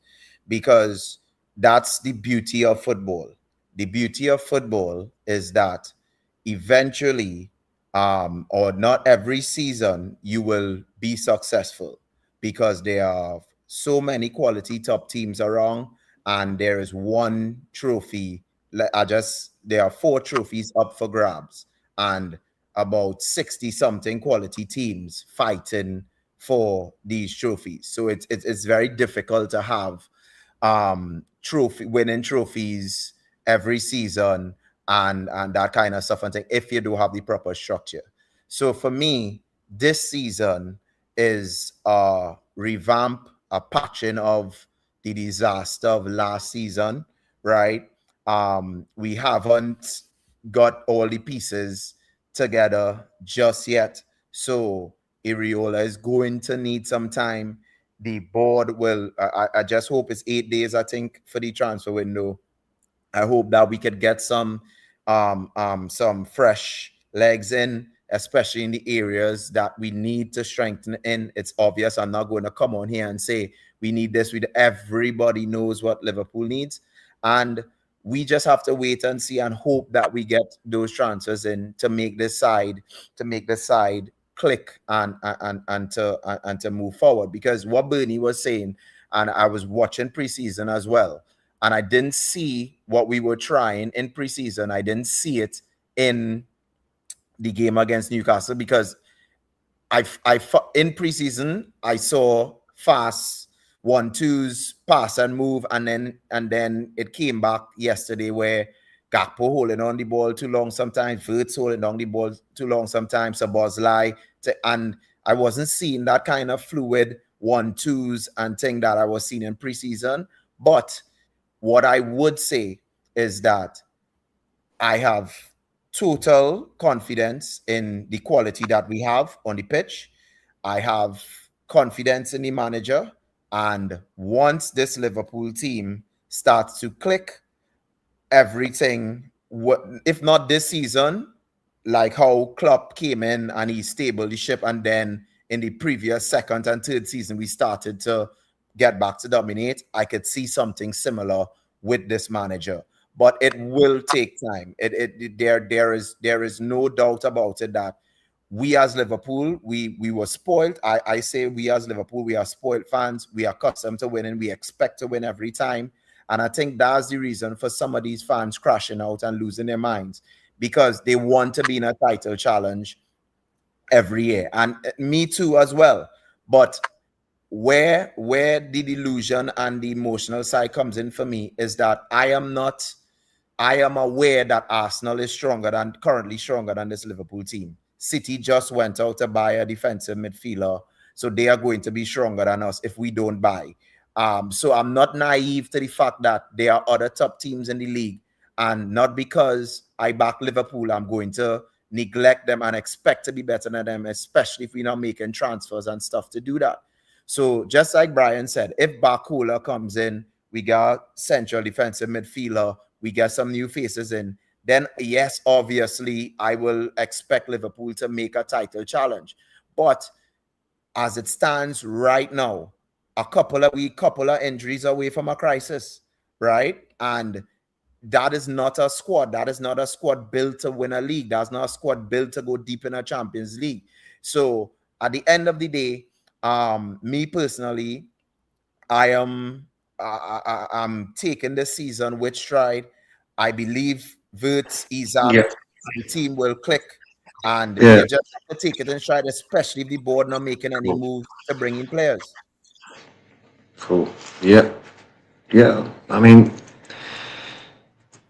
it's look, it's your way of doing it. We've all got our way of doing it. It's not, nobody's right or wrong, absolutely, because we're all going to end up in the same place. Like, we can't control what happens at the club, so no matter what we crash around in the water demanding, it's the same thing is going to happen because we're not in control of it. So, but I know Zia is here as well. We did do quickly. Just did I mess it up? I didn't. I know this can be kind of. I don't want to split hairs too much on this, but someone was asking about our best 11 and our second 11. And this is what I put together as our best 11. People might say, no, Munoz. Look, it's okay, it might be Munoz, but just in a kind of a loose way. And as this was the team that started yesterday, it's probably one of the more prominent 11s. And then, so the second 11, let's just say we had a cup game and you wanted to make 11 changes. is, again, this could be Victor or it could be Rio, whatever you want to do. But you're looking at Simicast, Chambers, Araujo, Ndai, Mama. McAllister could be in the first team, who knows? But Mac, Grav, whatever. Nioni, Kumas, Chiesa, if he's still here, Will Wright. Yeah, we have a big problem with depth. Yep. We have a serious problem with depth. You know, Kumas, Will Wright, Chiesa, Simicast, Chambers. These guys are very close. These guys are Simicast, Munoz, Araujo. These guys are all one injury away from being starters in the Premier League for us. I don't have a problem with any of them. Simicast, you don't. No, you I have a don't. problem with Simicast? I don't have Chambers, no problem with them. start of the Premier League. I have no Sorry. problem with them whatsoever. Chambers being our starting centre half in the Premier League, you're cool with that? No, I have a problem. I don't know him. So I said the three that you mentioned: Arujo, Simicast, and what's his name, Munoz. Chambers. I have no issues with him. I don't know. No, about it is Chambers. Munoz. Munoz can be Rio. Some people will put Munoz in the first team. Rio. I know. Yeah. Chambers, Simicast, Ndai, Araujo, Nioni, Kumas, Chiesa, all these kind of guys. There's not much. To me, that's a shocking level of depth. I don't know. It depends how you rate. Say on the left back side, if you're rating Simicast really low, and that's just your opinion and other people's. But I don't rate him that low. So you think he's good enough to start for us in the Premier League? Like I say think 6, he's 7, 8 games in a adequate row? cover. I think he's adequate cover. Okay. I don't Fair remember him enough. making many mistakes when he has played for us. Do you know what? Can I just say something? Because I'm getting a little bit angry, which I don't often do on here, but I am getting a little bit angry because, like, we've talked about this, and I get what JP's saying. I do get that because it's the first game of the season, and we've got to get players in, and we are all in. I thought we were all in the same mindset that we're running short of players to get to where we should be. We've got some class players who aren't getting serviced. So if we can get good players around them, that will service them and play with the same intensity. We'll have, and then we can contend. But it doesn't mean to say that we're going to win every game, every season, because there are other top flight clubs out there. I get that. I've been supporting Liverpool since I was a little girl. I get that. But what I can't accept is that we turn around and say somebody like Simicast is good enough to step up. If a player is injured or Kia or Sia, sorry, or some of those other players, because there isn't. How can you get from Klopp turning the club around from where we were in the dark ages for all those years, where a lot of us had been before that with Kenny, and we'd seen all the good years, and then you get to the bad years, and we've all had to live through it, and then you get back with Klopp, and you start seeing this club come to life again, and FSG doing everything they did with the stadium and everything. So all of a sudden, you think we're a contender again, because we weren't a contender for a long time. And I don't mind. I don't expect us to be number one every year. It'd be lovely. But I do expect us to be a contender and go in, for the top. And if we don't do it, as long as we've given it everything, I don't mind, because not everybody can be number one. We get that. But what I don't accept is where we just accept, like, second-class players, third-class players, fourth-class players, who and put them out there as some of them are going into the first team at the moment, and then less than that is going into the backup team or second team, and we're not going to get anywhere with that. And if anybody's prepared to accept that, I don't know why Klopp fought for so hard to get us back up there, and then Slot came in and got us, won us a league, and then last year we know we had all the problems. We get that. But to go into this season and expect that we can go through with the team we've got and the team in second place, and that's okay, that's not good enough for me. And I don't care who it is saying it. I think you're wrong. Well, my view is Simicast was bought by Klopp, used by him. He was part of some of the successful cup runs that we had, and he was also part of the title-winning season as well. So Oh, I don't he's know got- why. Well, I don't know oh, why people have an issue with him, because when he has played for us, he hasn't made that many mistakes at all. Yeah, so I don't know what it is that you expect from the left back. I mean, yesterday Kirkus was running up and down. He was doing a lot of stuff, and people still think he's not doing anything. So I don't know what game. I mean, either I'm seeing football in a completely different light. All I know is that the big fundamental problem that this team has is an identity crisis when it comes to playing Verts. If you're going to play Verts, it's obvious now. You need to have two defensive-minded midfielders to Yep. back him and just Yep. give the ball. And then that problem goes away completely. I tell you what, it will go away completely if you get two defensive-minded midfielders. Because the thing is, Gravenberch and Soboslai just do not fit the bill, because I think Soboslai secretly, he dreams of being a number 10. Yeah, that's what that's what he wants to be. He wants to be that Yeah, 10. but But you're not. Yeah, but see, I'm not. yeah, I'm not. I can't let you continue because you're saying Dom and Grav aren't good enough defensively. Like, this is driving me completely fucking nuts. Like, this is what we've been saying on this channel for 2 years. I'm not going to have anyone. We literally been saying this on channel for 2 years. We don't have a DM. Grav isn't defensive midfielder. yeah, that's correct. McAllister isn't defensive midfielder. So this is not new. This is Yeah, not but about you see, work. yeah, This is about the fact that the team, the club still hasn't gone out and addressed those yeah, issues after yeah, 4 it's years. hard to address an issue like that when How is in Slot's first season he got Graf to stay a bit back and do that sort of donkey job, yeah, whatever you like to call it, right? And then the following season he's given more freedom. So what happens is you've got two guys there now. Like when you have like three midfielders, yeah.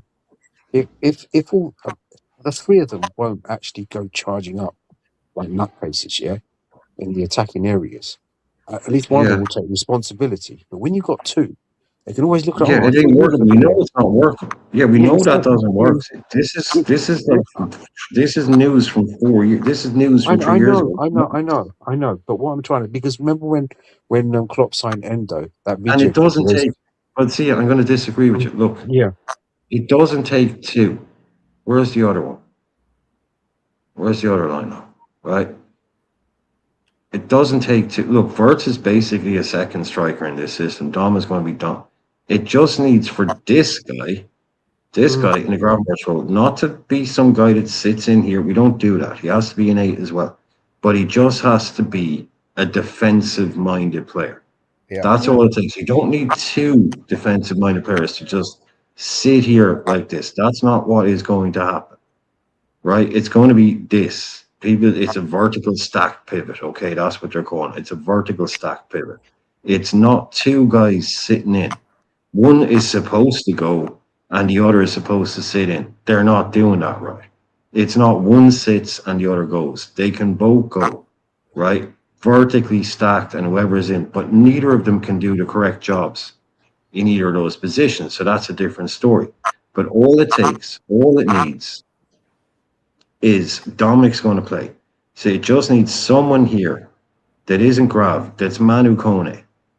Manu Kone isn't a sitting number 6. He's not that guy, but he's a much stronger defensive midfielder. And he's a number 8. He's a number 6, that hybrid thing that he wants. All that stuff.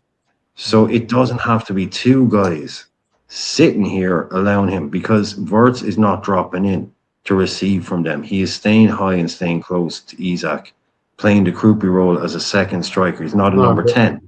I'm not saying. So, I'm not. but let me finish. Right? So that's all you need. Okay, Verts is going to sit here. So you just need one guy. That's all you need, is one guy that can defend in that midfield.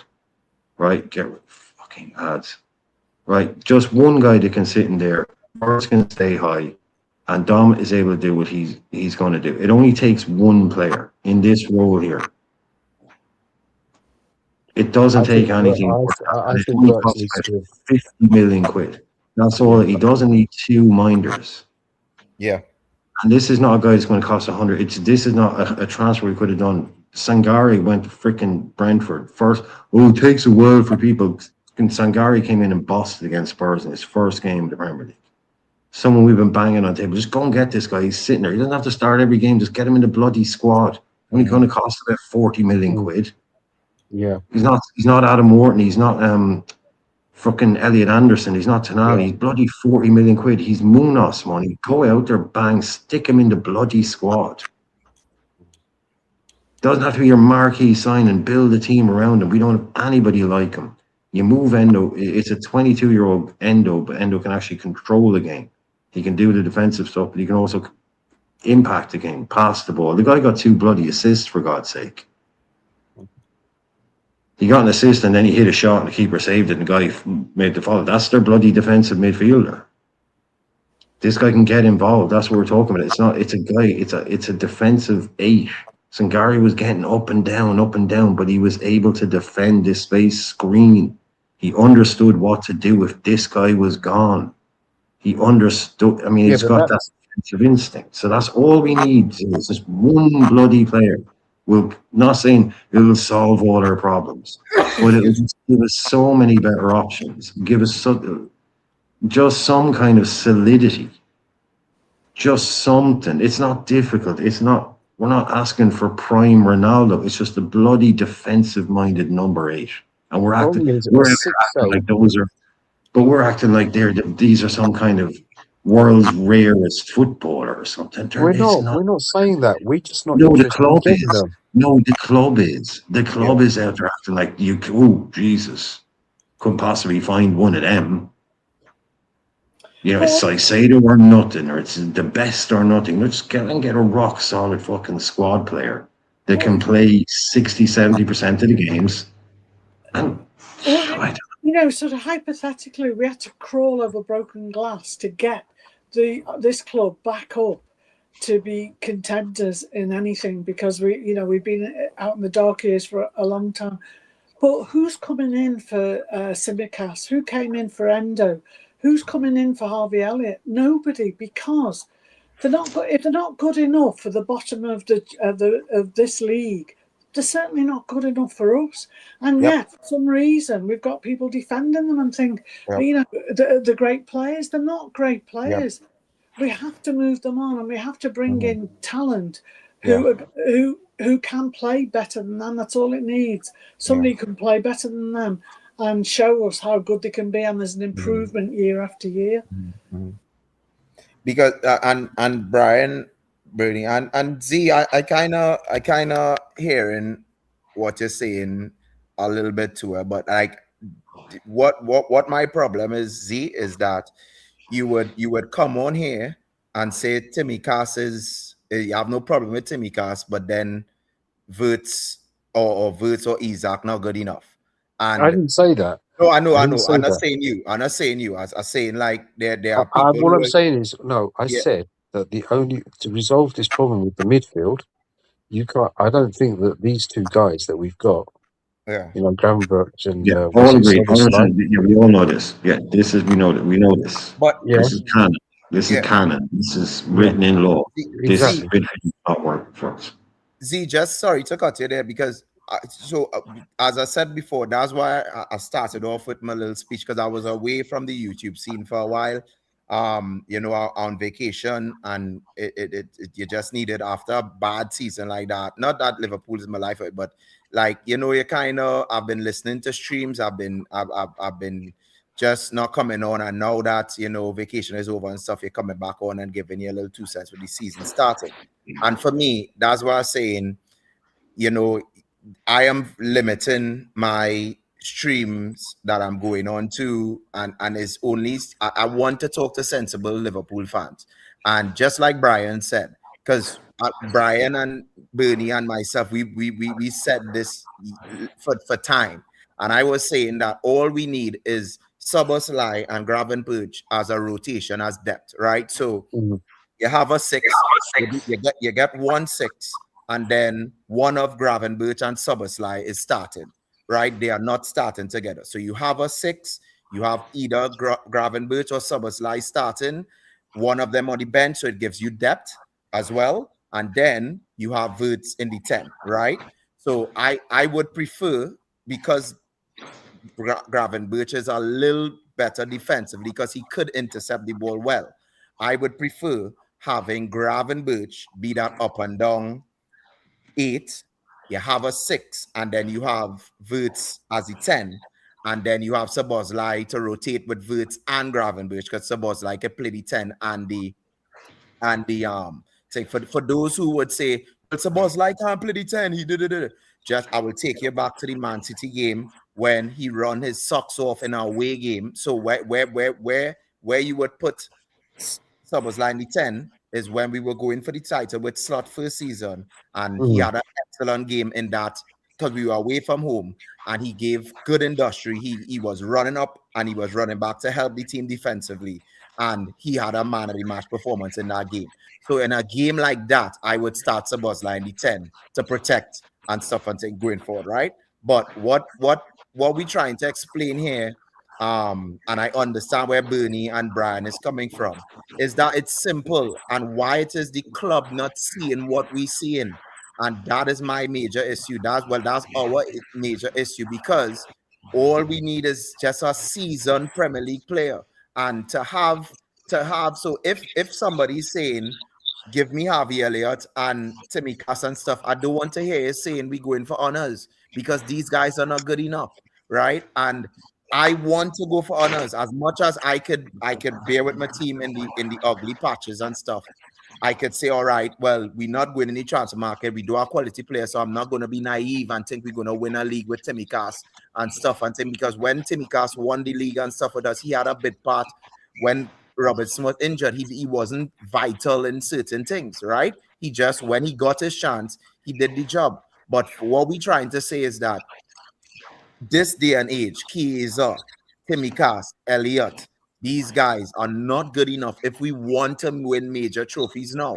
We need to go out there, get the big players, get these seasonal players who can cope in the Premier League, have a defensive shape, have the quality players to get service for Isaac and Wirtz for them to do their stuff, and be good to go. So this season, we just need to kind of look at this as transition, and whether or not we get players into the team or not, we have to just call it what it is. We can't expect anything much in this first season with Areola and hope that the next transfer window or January buy players and things change.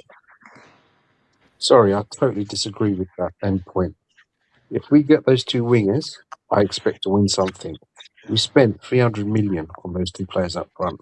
Yeah, but Right? defense, And we're going to spend another 200 million. We're probably going to spend another 200 million on a couple, maybe 3 wingers, right? Yeah. I expect some results from these guys.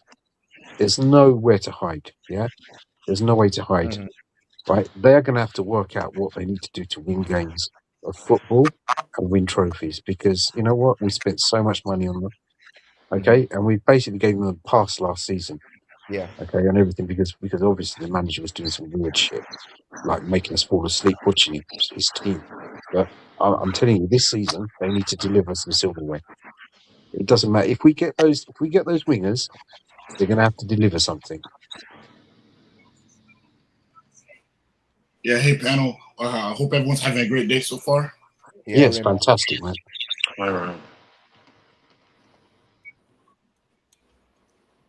Go ahead, Raymond. Yeah, I know what you're. Yeah, they're talking about the Gakpo situation. A lot of things, a lot of different things. So we're not going to get hung up on any one thing in particular. Yeah, but on the screen, I really don't want to see Gakpo at City. Like, I hope we manufacture this bidding war, and at the end of the day, I hope we sell him at Tottenham. Because I think there's a player that I was saying this all last season. Like, say what you want to say about his dribbling, his IQ. He has a shot on him. He has a shot, a rocket. And if any manager can unlock the space from the consistently able to take these shots, I think there's a real player there. But I don't want to see him at City. He's good depth too. Yeah, fantastic depth. Yeah. So why would you get rid? If we get in Barcola, you have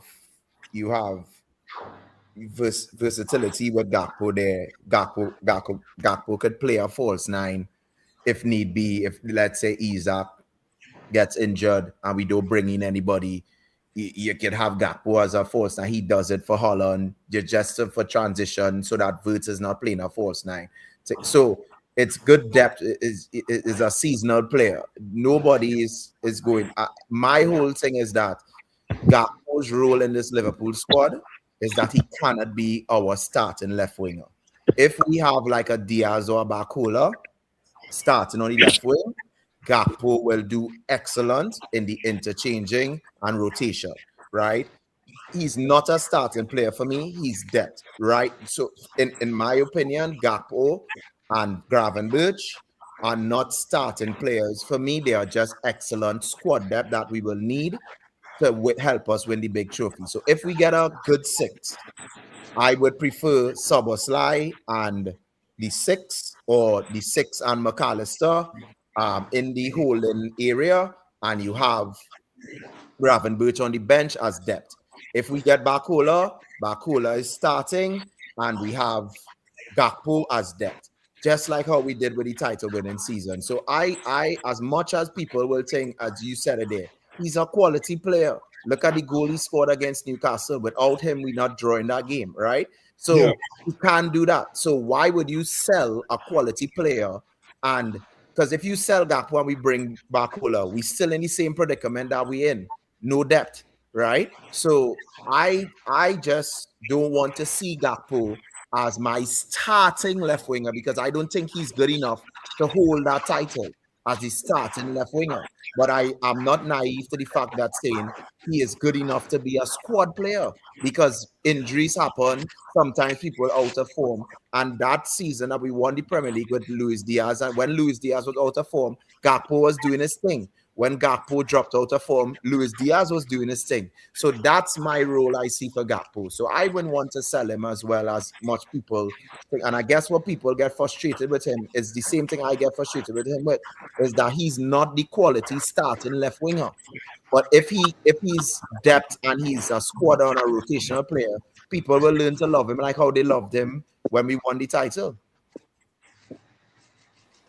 Yeah, but because we have Rico, we have Munoz, I think the club are going to sell him. I think my biggest fear in the situation is, let's say, Isak gets injured. Not even now. Let's say, he's not going to play all the games, right? So if we have to sub off Isak, who's our striker? That fears me a lot, because if we get in a close game where the striker is the difference maker, like who are we going to expect Munoz to score the goals at striker position? Hell, are we going to play Barcola at striker? Like that's the part that fears me. Hopefully, if we get a higher transfer fee for Gakpo than expected and planned previously, hopefully that encourages the club to sign an actual striker, or at least loan a striker. No, they will play Barcola up front, I believe. If you're not selling Gakpo unless you buy Barcola, but if you buy Barcola, I think you're almost certainly selling Gakpo, because Gakpo also has, he's not blind, he's not stupid. He knows what position he plays in, and he knows what position Barcola plays in. Forget all this, he can play here, there, and everywhere. Barcola plays on the left. Gakpo plays on the left. Yeah. So he knows he's been bought to replace him. He knows what the crack is there. He's 27. You have to do what Man United did. Man United were the masters of selling players when everyone else was like, why are they selling that guy? He's really good. Now, I know I'm exaggerating a bit for Gakpo, but the whole thing would be, why are they selling that guy? He's really good. They'd sell him for a lot of money to a slightly smaller club, like a Villa or something like that, or a Leeds. And 2 years down the line, the guy that they sold would be doing F all, and they went out and bought Van Nistelrooy, or they went out and bought whoever. They went out and bought the next big guy who everyone's now talking about. Yeah, they sold White York, but they brought Van Nistelrooy, whatever. You know what I mean?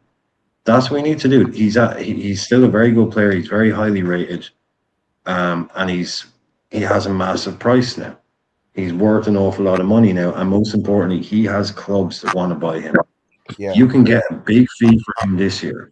If you don't sell him this year, you're probably just going to end up selling him for like 25 million in 2 years' time. Yeah. So this is when you sell. But you don't sell Gakpo unless you know it's Barcola. And then, like I say, you've got Rio and Barcola as your left wing options, and Minteh and Mbaye hopefully as your right wing options. But yeah, you don't just get rid of Gakpo without Barcola in the door. But I think it's a natural swap. It is one in, one out. I know that. It's not increasing this depleted squad. I know that. But I just think it's, if someone's out there offering you right now 70 million quid for Cody Gakpo, you like I said with Diaz is 28 and they're giving us 70 million. You have to take that deal. You have to. You use that money as long as you use it and you replenish the squad, but you have to take that money. You can't turn that. That'll basically pay for Minteh. You sell Barcola or you sell Gakpo for 70, that basically pays for Minteh. You're back to square one money wise. Yeah. So, I know some people might not want Minteh, but we're not in a great, this winger market as we say, well, it's a horror movie. This winger market is a horror movie. Like I was saying, JP, ideally we'd snap our fingers and magic up some guy that will be here for a year, and then next year we can reassess this right winger market where it'll be different. But so I can see why they're all in on Diamande, because after that it's pretty it's pretty rough. Mm-hmm. Ray is here, the other Raymond from AK is here as well. Waiting Hi Brian, hi guys, how are you? You well? Hear from you, yeah. Yeah, I just briefly mentioned the midfield. I know, look, every Liverpool fan knows exactly what type of midfielder we need and the profile, etc., etc., etc., etc. But if we don't bring in a defensive-minded midfielder, I think it'll just take a little bit of realignment. Now, we know that Szoboszlai and Gravenberch are very ill-disciplined and are not defensively minded. But all it takes a little bit of realignment, a little bit of adjustment is if Gravenberch bombs forward in possession with the ball, now he's very good at that. He's very good driving forward with the ball in his possession, and into the box and, 1-2s, having a shot, etc., etc. If he's doing that, all Szoboszlai has to do is hang back, wait outside the 18-yard box, wait between that 18-yard box and your defense line behind you, not to go like he was for the breakaway Newcastle goal. We saw it there. He was parallel with Gravenberch. Disaster. All he needs to do, hang back, show the discipline to hang back and protect. That's all, and have the numbers transition to defend that ball. And similarly, surely he must have gotten that message by now. I don't know, Brian. But and similarly, if Szoboszlai going forward with the ball to the box, he should be supported by the wingers and Isak and Wirtz. But if that is the case, Gravenberch should have the intelligence, similarly like Szoboszlai, to hang back, protect your back four, and wait for a transition to challenge for the ball or intercept it. It's not, lads, it's not rocket science. Now it was the first game of the season against Newcastle. Look, a little bit of readjustment, a little bit of coaching, whatever. Look, maybe for next game is at home. Look, we might see something, see a defensive-minded attribute creep into either of their games. But if we're not going to buy a defensive-minded midfielder, both the two lads, Szoboszlai and Gravenberch, need to wake the fuck up and show some defensive-minded qualities. I'm sure they've been told that. Games are won, lads. Games are won, lads, in the midfield. Games are won in the midfield. You dominate your midfield. You have a very good chance of winning a game of football. Now, when we get our wingers, we'll be devastating going forward. I guarantee you that. But for now, we need that midfield to be more solid. We know it's not solid. We know what we need. I'm only rambling on here, but a little more discipline and defensive mindedness, and we may be in better shape in that department in the next game.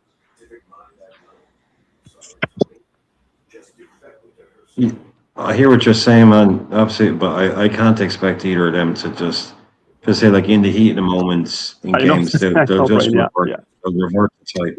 Yeah, they'll revert to type. It's I know it's inherent in them. You have to go forward, But unless Neoni, he brings in Neoni for Szoboszlai, I'd chop Szoboszlai and because Gravenberch is better going forward, lads. He's and marauding forward with the ball in possession, breaking into the box. That lengthy stride of his, he's good at keeping the ball. He's not good at obviously tackling or defending the ball, but traveling with the ball he's good at and getting involved in attacks. And I'd sooner see Nioni play at home in the next game than Szoboszlai, to be quite honest. Do you know, I've got a match buddy, Jimmy Duggan. He's in Cork as well. He's in Macroom, I think. And we text each other WhatsApp. Ray's not in Cork. No, not Ray. No, I thought Ray was in Cork. Ray's not in Cork. No, I live in the just inside County Cork, Bernie, but I'm a County Waterford man. I'm a County Waterford man, Dungarvan. So. Yeah, I know you from Waterford, right? But anyway, I'm just saying that. Sorry, yeah. Jimmy and I text each other, like during the games, and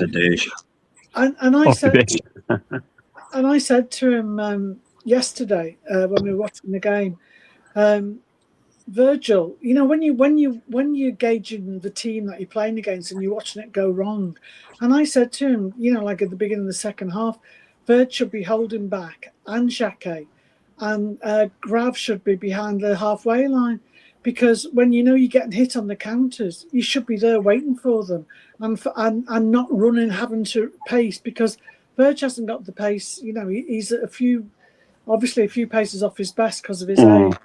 And so you look at it and you think, well, okay, drive it up, but then get back into position. They're all the Liverpool teams that were successful that I know of. They used to get back into position and hold the line. And we don't hold the line anymore. And then it's like, who's going to get back first? And if you've got those sprinters against you, like you've got Newcastle and other teams, then before they know it's over, as fans, we're watching it and we know it's over. There's a ball going to the back of the net, and even saying like, oh well, Grav, or Roberts in the nature to go forward. Well, I don't care who the coach is. They should be saying, if you go forward, you're going to be benched. I'm going to put. That's pretty simple. Yeah, who can have the discipline, because you have to have discipline in that. You do, yeah. I think McAllister probably, if you think about it, we haven't seen it. If he's back to his best, legs wise, if he Definitely. can.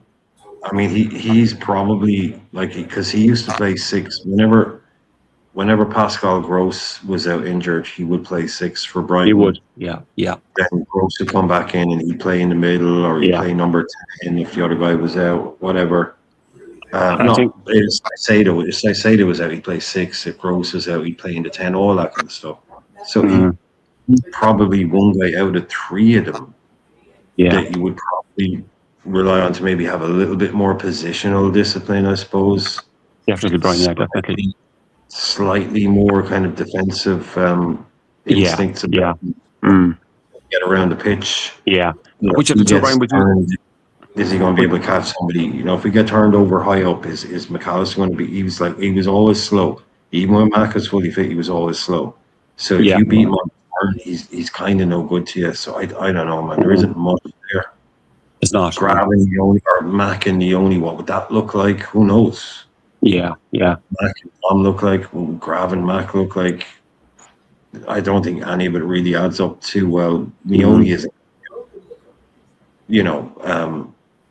Whether it's Nioni or Maka, Brian, which of the two would you drop? Grav or Szoboszlai? If you were to play Maka or Nioni, which of the two would you drop?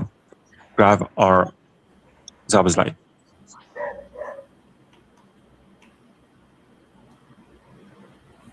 I'd drop all of them, I'd love to too. Yeah. I think it's like gives the energy that it does need. Sorry. Yeah. No, more if Nioni was 22, Yeah.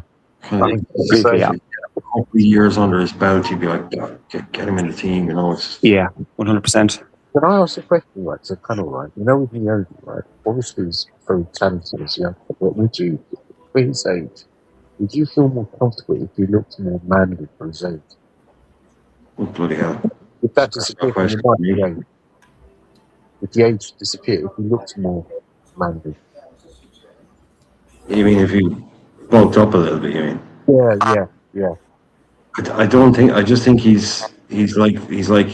He's like Vieira. He's like he's just one of those people that they're always going to be big, tall, skinny people. I suppose he can bulk up a bit, but I don't expect him to be.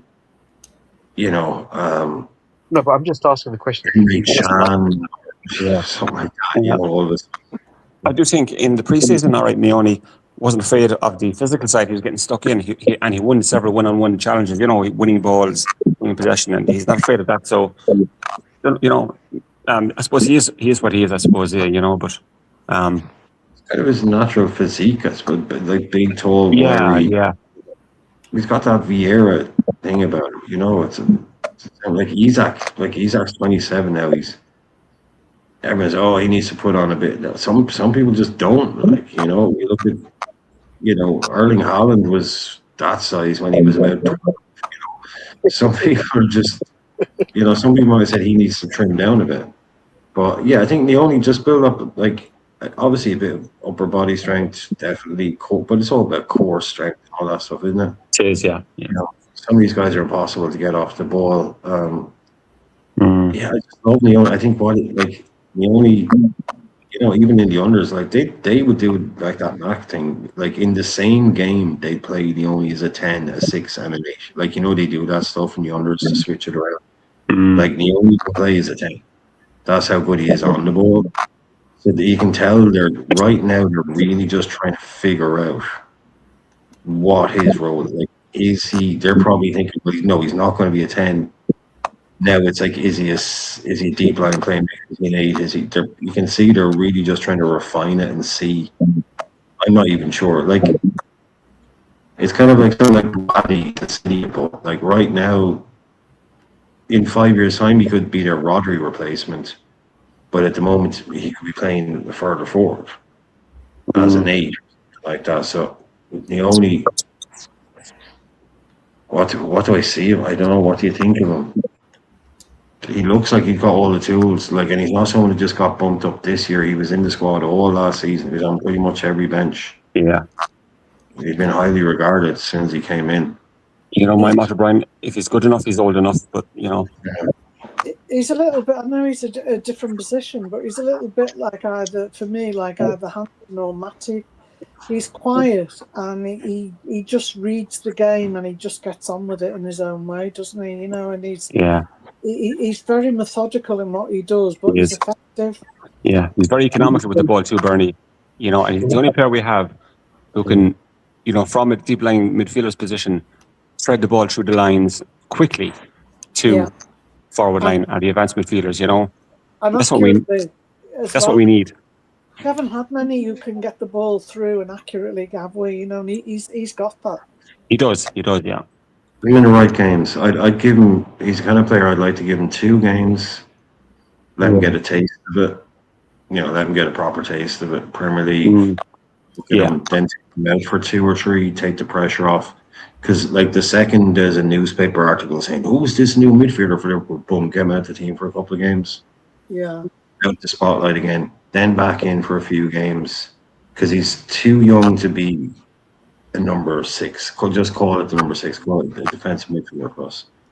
So too big a team. So let him get in a little bit of notice. Like Rio last year, like it took half the country until Rio played for England to start saying, "Who's this Rio guy?" Yeah. Liverpool fans, but that's because he was in, took him out of the spotlight, and he's come out and said that. Like that, he really respected Arne Slot for the way he did it with him because he kept him in. He said he did the right thing, like because as soon as he goes in and he puts in a big it says he's a name, and then he's back out again. He's like he knew that was the right thing for him.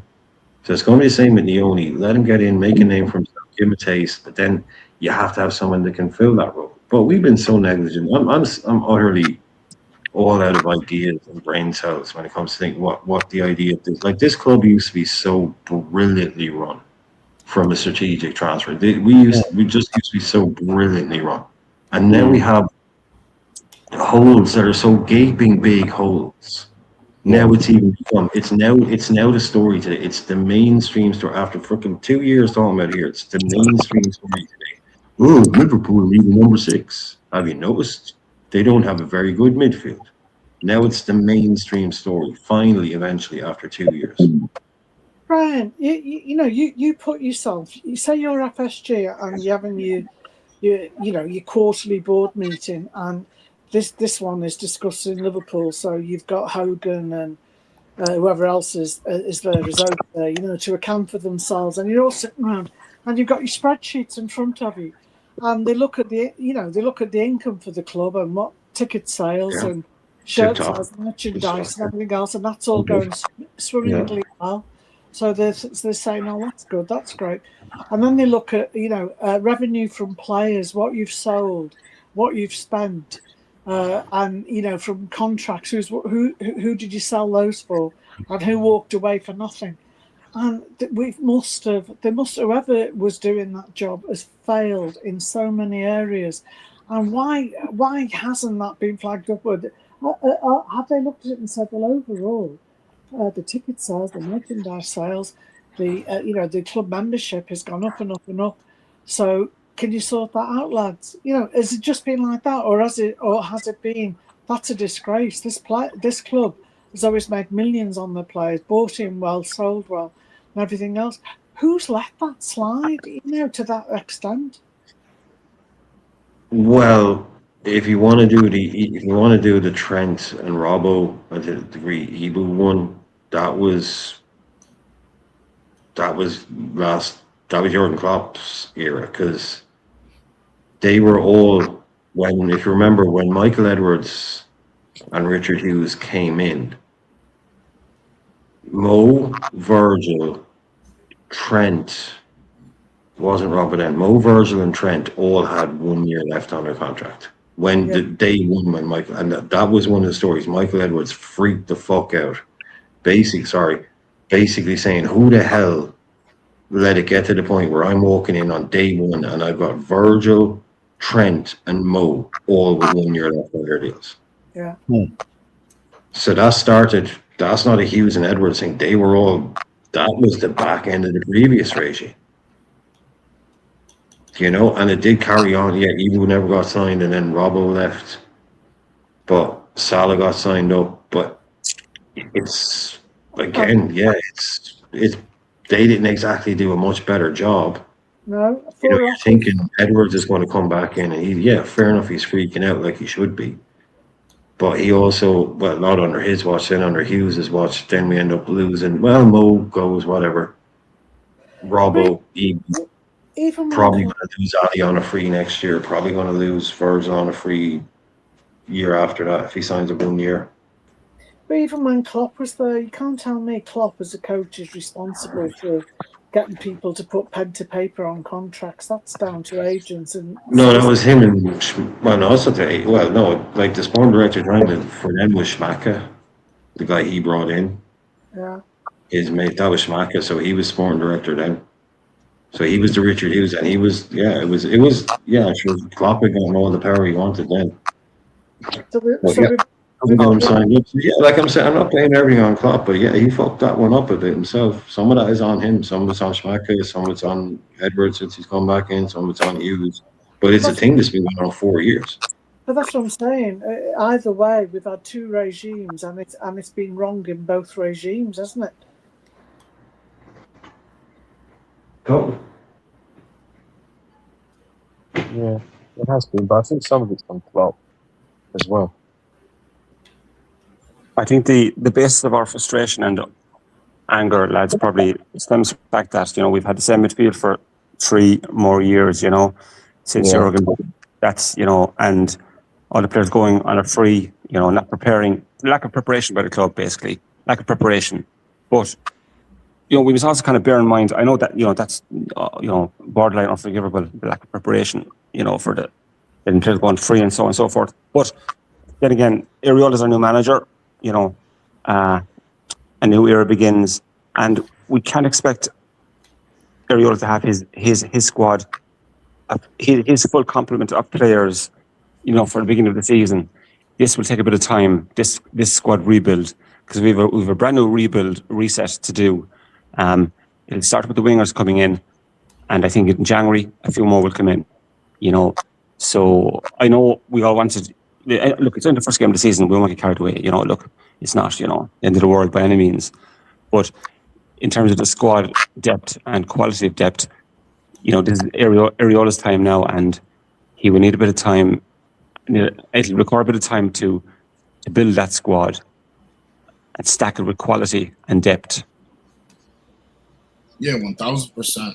I know everyone was pretty mad yesterday, but it's like, I'm not mad about the system. I know it's going to take time. It's just the sloppiness, like the lack of desire with Verts, and I think Lady B touched on it yesterday. Like, it's so disappointing seeing someone with so much talent. He has so much talent, but in execution, he fails consistently, and it is the most disappointing thing. And like in the midfield, you guys are spot on. Like Soboslai and Grav, they're both progressors with their carrying. None of them really break the line with their passing. I think that's a big issue. I think the perfect profile we need is a DM that's a great passer. That's exactly what we need. And if you put him alongside a Grav, alongside a Soboslai, alongside a McAllister, I think that's going to optimize what we can do in that position. Yeah, of course, against the lower, bottom five, we could start Grav and Soboslai once the team has reached proficiency in Uriola's system. But we definitely need that DM that can pass. We need a passer. So we do, yeah. I think that's the perfect balance. Of course, yeah, absolutely, yeah. You're right there, spot on, yeah. In terms of Wirtz, look, he's got this season to find his form again and show what he can do, because he's a phenomenal footballer and has a huge amount of ability, technical ability and skill and quality. But I believe he'll find that this season. He has to. If come Christmas we don't see much from him, I think we should consider pushing him out to the left.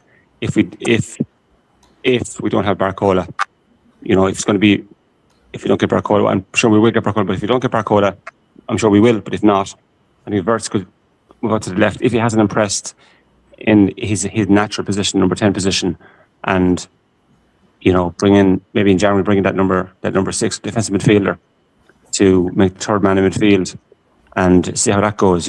But that's if we don't get Barcola. I mean, look, we have to try and fit Wirtz into this team as well. So look again, and if we do get the wingers, look as well, they will, the likes of Barcola and Minteh have the pace, and they work very hard, both of them, to track back and defend from the front and assist the midfielders getting back, winning the ball, and then progressing with the ball again. Whereas Gakpo don't really do that. And I mean, Rio on the right wing, I'm sorry, but I know we've seen little of him on the right wing, but I don't think the right wing suits Rio, even though it's very early for him to be playing it. We have to see a few games yet of him trying it out. But I think he's naturally a left winger, left-sided player. And he'll be back up to Barcola. And Munoz, I think, is a right winger. I believe he's right-sided. He's left-footed, but he's right-sided. And he's very effective on that side. He'll be back up to a Minteh or whoever we get, But we need to get the wingers first, and we'll see a whole new dimension and a whole new intent with that attack. And hopefully Wirtz will benefit from that with Isak. Do you know what? I think we've got players we know can score goals out there. We've got Isak, Ekitike, Wirtz, Frimpong. If you went through them all of them can ping a ball in. Sloboslai, there's Rio. They can all get goals in. McAllister, you could go Grav. He scored goals. But for me, unless you lock the back door, you can. And this is what we had before.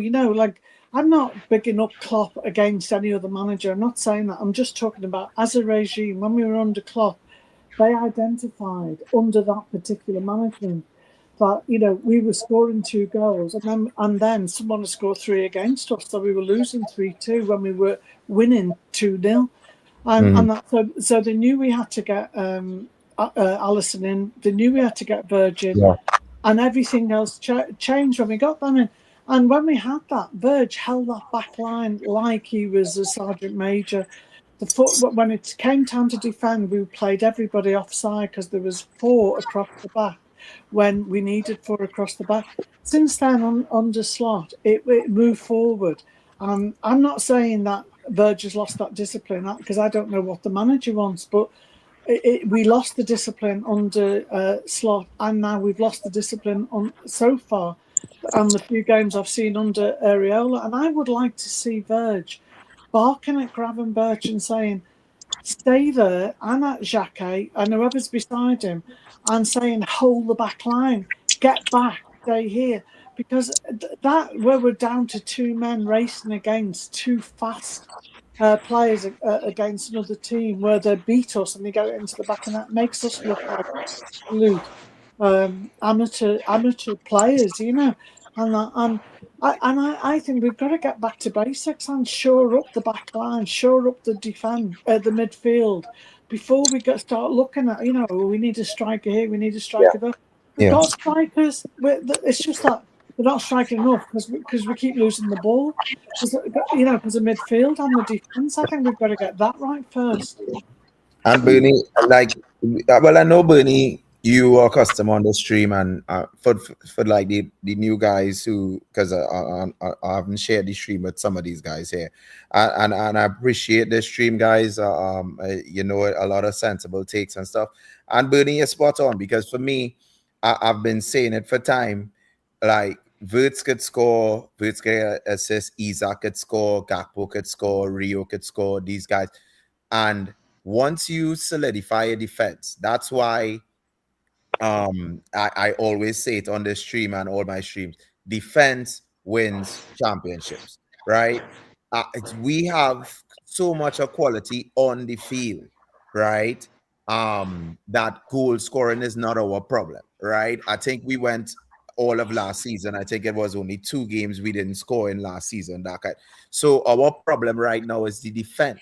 And for me, like in that Newcastle game, if Gravenberch didn't make those 2 errors, we keep a clean sheet, right? Because Newcastle wasn't like, there were counter-attack flashes where they got some, but they weren't like, you know, peppering our goal. Allison didn't really have much saves to do. Like I went into Newcastle as in previous seasons, and Allison had to make some worldly saves. The only save I remember Allison making yesterday was when Wisa was on goal, and it was 2-1, and he saved us from going down 3-1, and that was like in the 80-something minute, right? So for me, it's all about giving Wirtz and Isaac the platform to do their thing. So what? So how? I just giving a little insight. How? Because when I used to play football and stuff, and coaches used to tell us, is that you keep a clean sheet, and then give the forwards a chance to blame them for not winning the game, right? Because we did our job. So once we keep our clean sheet, then you can blame the likes of Isaac and Wirtz. Hey, you didn't score this game because that's why we drew the game, and we didn't win because you all didn't perform. But we can't go down in the first 5 minutes, and then Newcastle, once they get a goal, that's what we played into Newcastle hands, counter-attack. So it made it harder for Isaac and Wirtz and our attack and Rio to do something, because we already behind. And that's how we have been going throughout the previous seasons, where we always going behind, and then you're putting pressure on the likes of Wirtz and the Isaacs and the Rio to bail us out just to come back to a draw, right? So set the platform properly so that we can keep a clean sheet, defend properly on set pieces, and give these guys the opportunity to give the quality. Don't put them under pressure all the time. Every time we go into a game, they under pressure. Oh gosh, now we have to score 2 goals to win a match. Why? We could score 1 goal to win a match. We just need 1 goal, 1 chance of Isaac, and we'll win a match. But every time we go into these games, I still feel uncomfortable knowing that the opposition could score no matter who it is. It could be a League Two team, it could be a Champions League. So I just Yeah. you said there, Bernie, I just want the defense to solidify so that we could give these guys, take off pressure of the attack, to give them the chance to be more fluid and relax in the game. Yeah, they shouldn't all have to race back, even your strikers, and not everybody race back to defend, because by the time they get there, it's too late, isn't it? You know, I mean, do you remember, like, under Paisley, under Shankly, it was always Anfield is a fortress, and then it wasn't a fortress, and then Klopp decided to call it will be a fortress again. And when it was a fortress, we started winning trophies, and we've lost that fortress now. We're weak at the back again. We've lost the quality attackers too. Wingers, in particular, Bernie, you know. Like, we don't have a right winger. We don't, exactly, like we're Bernie, forcing young Rio, who should be, learn his trade on the left. And he goes on later in years to play in other positions, but this is not the thing for him to be doing. Munoz can play. Munoz is more of a left-sided player, but yeah, of course he can play off the wing. Rio, we've seen him play off the right, but they're not naturally right-sided players. Like Mbaye, again, he can play multiple positions. Diamande, Minteh, just out and out. Again, Minteh can play both sides, but he's predominantly a right-sided player. Yeah. So we're asking, we don't have a right wing. It's not even. Yeah, what is it? Chiesa, if he's fit, and Rio, and mixture and a muddle of things. Is that what we're doing? So we need that locked on name in there that says, right, that's what we're doing. Or if it's Minteh and Mbaye, it's like, okay, we're doing both of them.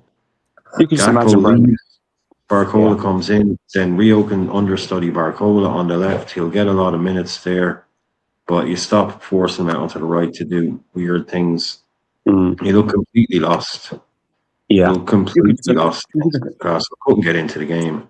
No. You can just imagine, Brian, a Barcola and a Minteh on those wings, left and right wing, the trickery and the power and the pace and the speed of the attacks. I mean, Jesus. With Wirtz and Isaac facilitating. Exactly. Getting them involved as well. That's a nightmare for any team. It's just absolutely the back. Exactly. The trickery, the pace, the power, and they'll naturally bring Wirtz into play and Isak. Quicker, faster. Do you know moving players on that aren't good enough for us? That's criminal as well to me, because I always say, like, if they're not good enough for PSG or Madrid, they're not good enough for us, because that's who our real rivals are. Yeah. We want to be, or be as good as or better. But even if you took it just to the Premier League and you said, well, who's our rivals here? Well, we've got Arsenal, we've got City and United, I would say, maybe Chelsea if Alonso does well. But if you just look at those other three teams and they're our rivals, are they going to take Chiesa? Are they going to take Tsimikas? Are they going to take Endo? Yeah. Are they going to take Gravenberch? You could look through your club and your squad and say, who are these other top teams going to take? And I bet you most of them would take none of those players who are our squad, who we're expecting to win things. They take the likes of Burton.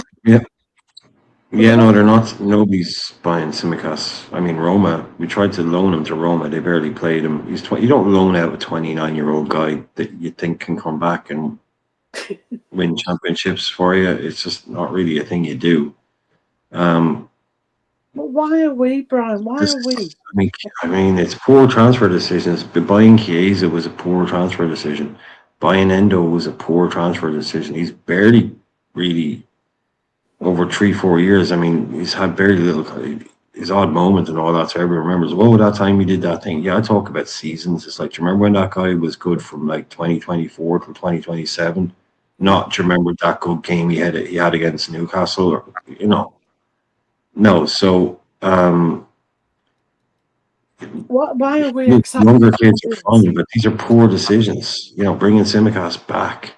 Yeah. We still have an Endo, still having Chiesa, waiting until the very last minute to sell Curtis Jones and then not replacing Curtis Jones. Selling Diaz not replacing Diaz. Trying to replace Diaz with Rio and Gakpo. And Allowing Mo Salah to just go 9 just months to ago, add, still not having a replacement. just to add something here, Brian, because I know we've been talking all the time and stuff, and me personally, I never rated Curtis Jones as a starting Liverpool player, but again, I never doubted in terms of him being a squad player and a rotational player, right? But Brian, like I saw a stat I think it was earlier today, and I'm betting you if we look at the midfielders that break the lines and pass the Verts last season, it was Konate and Curtis Jones were actually the ones who feeding Verts and by extension Isaac when he was on the pitch as well. And yesterday, you saw a stat like Isaac had 28 touches, same as Alisson, and Verts had 43 touches when he was on the pitch, and Szoboszlai and to me, I do, for the love of me, I don't understand why, because I've seen it with Gravenberch with the error to cause the first goal. Verts was wide open and you took so long to pass, because he could have passed that ball to Verts before he made the transition close to the box. Because when I saw him go into the box, I say, all right, well, you're going to have a shot now because you missed the opportunity, a window to pass to Verts. And he tried to make the pass and then it got intercepted. And I said, but why didn't pass the ball earlier? And for me, when I watched Curtis Jones last season, even though I don't like Curtis Jones as the starting midfielder, he was the only midfielder linking up with Verts the way in which our team's supposed to be set up, in my opinion, because he's passing the ball, the only player who is taking a risk to break the lines with a pass and stuff. And Gravenberch, for some reason, doesn't like to play that risky pass, doesn't like to get that ball. Doesn't know how to. Yeah, doesn't know how to. I watched with, just to finish quickly, Szoboszlai as well. Verts made an excellent run. Isaac was in the middle. Verts made an excellent run on the right wing to get the ball into space. Szoboszlai just needed to clear the ball over the defender, and Verts would have been in to cross it to Isaac. And Szoboszlai played it straight to the defender. And these are the little simple things that our midfielders are missing. And as much as I didn't rate Curtis Jones, I would have preferred Curtis Jones either to one of them yesterday, because Verts would have gotten more of the ball, right? And he would have retained the ball a little better than Gravenberch and stuff. So for me, I just like how you say there, Brian, we got rid of one, but we didn't replace him, right? And why would you replace somebody? Why would you sell somebody if you're not replacing them? Because Curtis Jones would have probably been ideal for us in that game yesterday as well. I know, yeah. Sorry. Let me see. Yeah, somebody put me off what I was going to say. Oh, well, I don't want to cause any, because I know we were just looking at this. I won't go back to what we're doing. Okay, let's just say we have someone like Minteh who does come in. I know he's not going to start immediately. Barcola. I was just looking at this earlier on, and as much as I do love Florian Wirtz, and I think he's an incredible player, but I do wonder whether it'll work out from here in the Premier League. And I was just looking at, well, these people don't have it. Then when they put people in, and again, I don't ever want to not have Florian in this team, but I couldn't help feel that Ekitike in this role, if Ekitike was fully fit in this role system, I mean, let's just say there's a world where Florian Wirtz doesn't play for Liverpool. Okay, right now Florian Wirtz is still playing for Liverpool. He doesn't play for Liverpool. I can't help think that Ekitike might look bloody brilliant in this second striker role, like that's in quite this attractive, same. Brian. Yeah. Not needing to drop in or anything. Don't want Wirtz. Like, Wirtz is supposed to be the croupy role. He's not playing a technical groupie role. I mean, I always wondered how you get like Ekatike and Isak into this system, but that was when Klopp was here, or Slot was here. But I can't help thinking that again, like if there was a world where Florian wasn't at this club, that could look pretty tasty. Mm-hmm. Yeah, Brian, I think this is a fantastic idea because you expect when you're playing a 10, you expect your 10 to take responsibility, Mm-hmm. to take control of that game. If I'm going to win the game for us, that Ekatike has that attitude. And still, we haven't seen that attitude from Wirtz. I want Wirtz to try to take on two guys, try to drop a shoulder and beat his man, and then find the through ball to Isak. He doesn't do that. It's passive. I remember I watched when we played Sunderland. I think Wirtz had a good performance in that game. And I was watching a YouTuber, a Sunderland fan, and he said that he described Wirtz like as a wasp, how he's just floating around everywhere, connecting everything. But I'm like, that's an 8. You know what I mean? I want to see that from an attacking 8. With a 10, I want my 10 to take control, to have that attitude. I think Ekatike has that. And right now, Wirtz feels like he's untouchable. I think putting Ekatike in the 10, I think that's a massive curveball, and hopefully Wirtz can compete to get a spot back. But overall, I think it's a fantastic idea. I never really thought of doing this. Well, Wirtz is I'd love to see it. You know, I just love to see it. But it's going to be what, 6, 8 months? I mean, Wirtz has become more mature because he, like you say, he should be the one who's saying, "That's me. This is me. I'm grabbing this, but I'm going to make the difference here." If you got that passion, and Ekatike has got that passion, we know that. But Wirtz, for me, maybe has got to go back, or maybe as one of our panelists often says, he hasn't got that football intelligence. He can play, but he hasn't got the brains almost to make the difference. Grab it by the scruff of the neck and be effective, and that's what we've got to see from him. I mean, JP, I know you are Wirtz's lawyer, but like if it was a world where we're not putting Wirtz on the bench, like we never bought him in the first place. Do you think this? And again, curse of bloody Liverpool. We could be. Ekatike might not be back till bloody Paddy's Day. Yeah. March, April, and it's not a bad idea.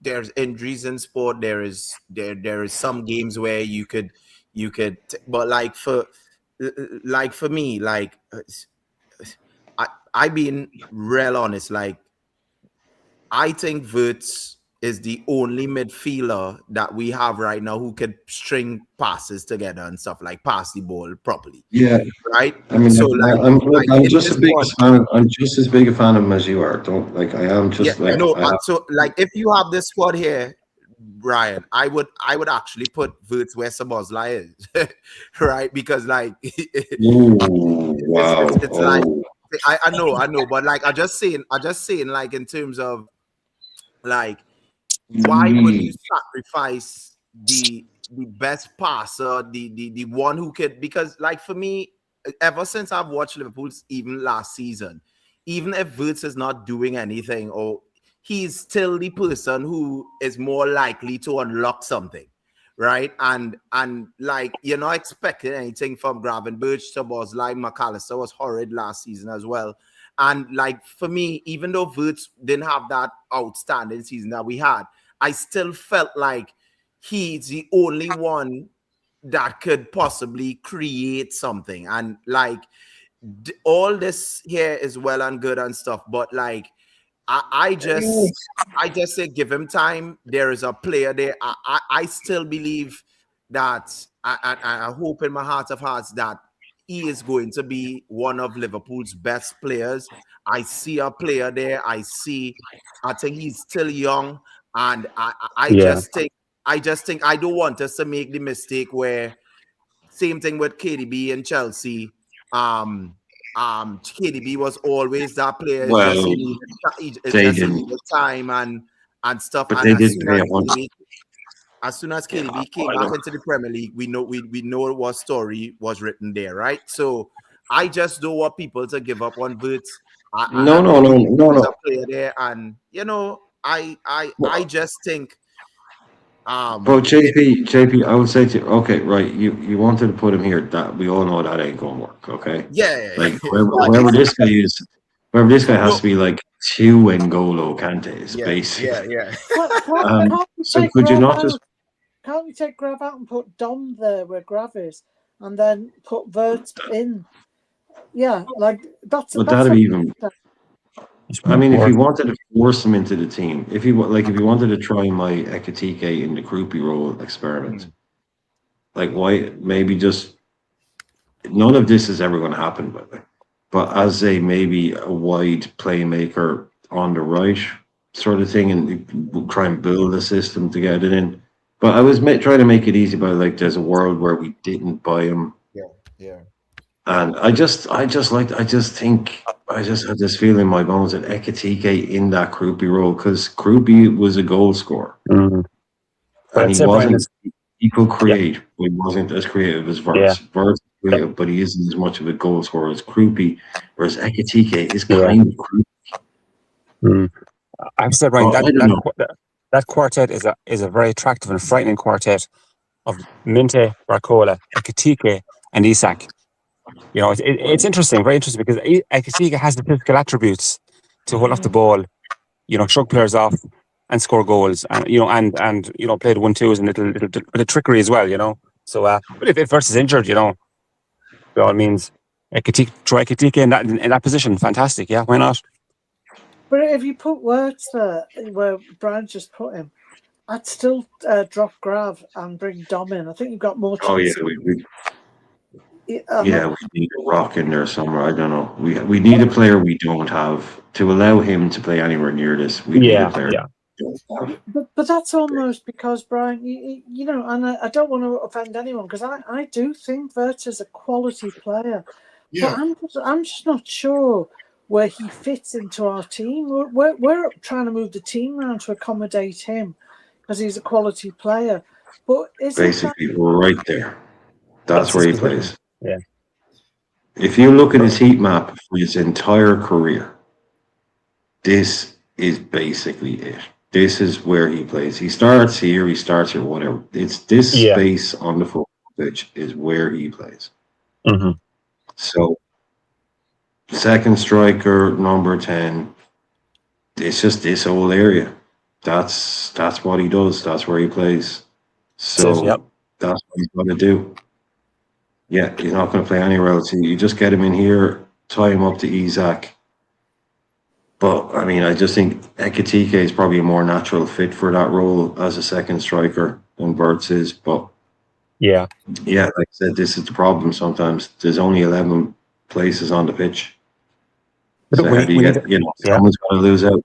Someone Yeah. loses out. You've got to drop someone or do something. Yeah. But we need a strong bench too, Brian, a very strong bench full of quality. And, you know, whether it be Ekatike or Verts on the bench, a very strong player to have on the bench. You know, the best squads have strong benches, world class on the bench.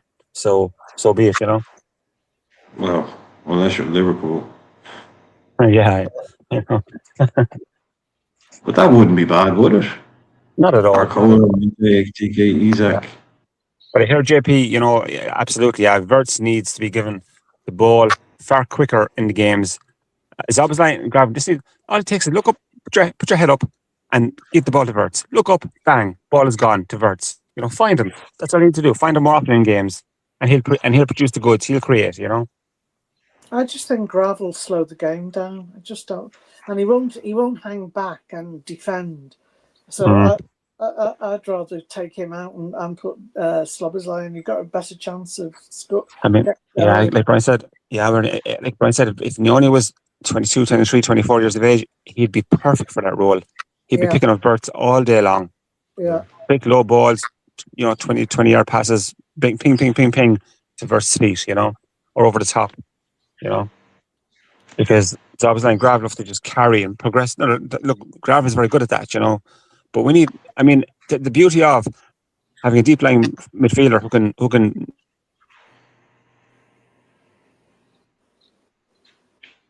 forward, you know, that's key. it was a headache for Slot, and it's a headache for Areola, and it's a headache for us because we're all trying to work it out. But that's headache, isn't it? You know, there's definitely an imbalance there that we're trying to see where we can get it right. I said, like, it just takes a deep playing midfielder to be able to ping the ball to Verts or to the wingers or up to Isak or whatever, to Verts, and when they don't have to carry the ball and commit themselves and leave a big gap behind them, like Zobslai and Grav love to do, Just we need that. Just have kind of a fun hypothetical. I mean, let's say the club don't buy a DM. Would you guys play Jacques as a DM?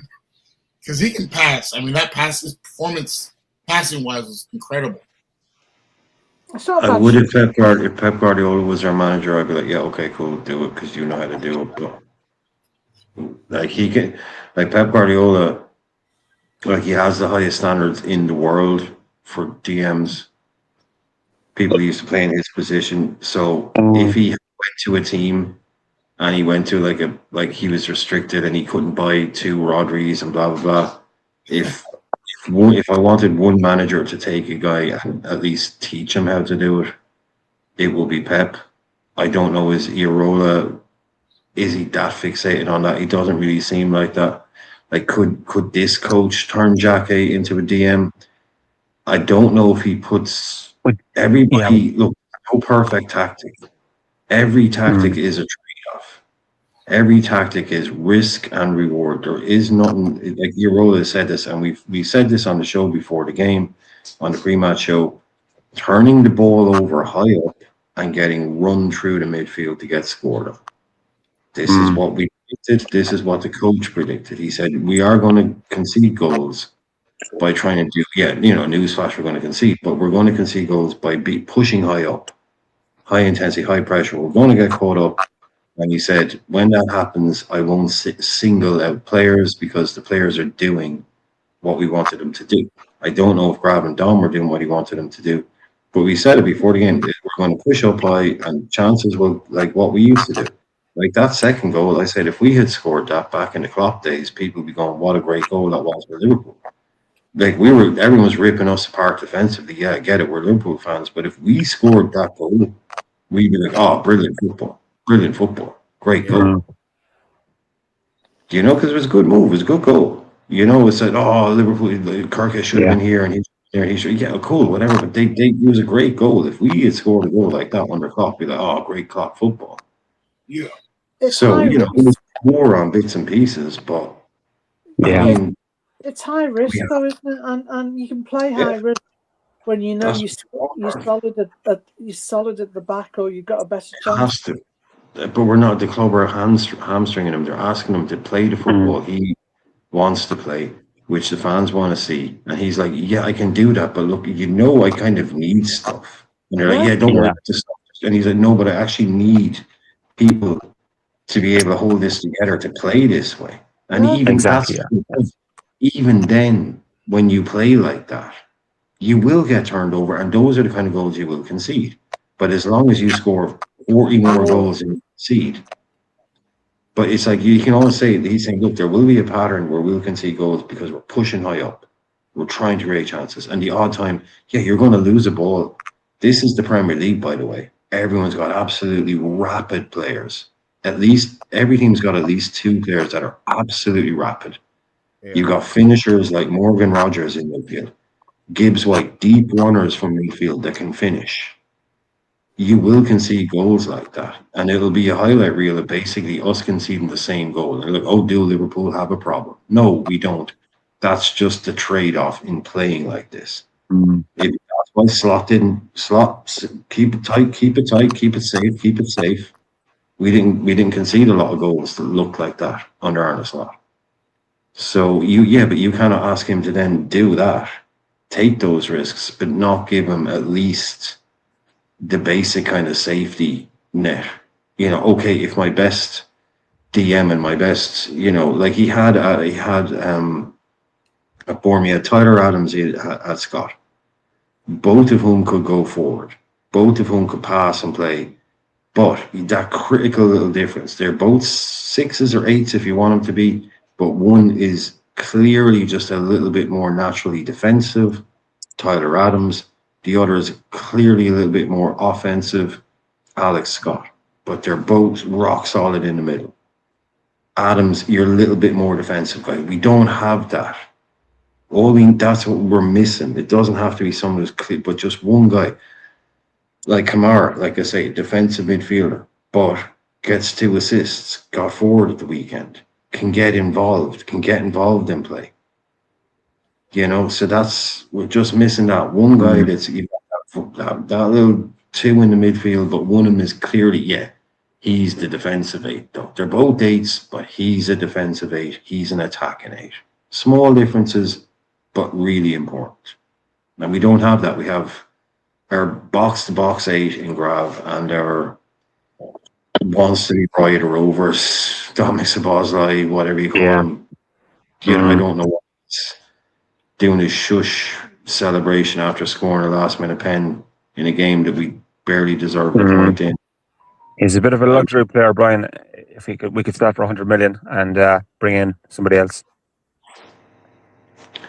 He definitely considers himself pretty luxurious, I'll tell you that.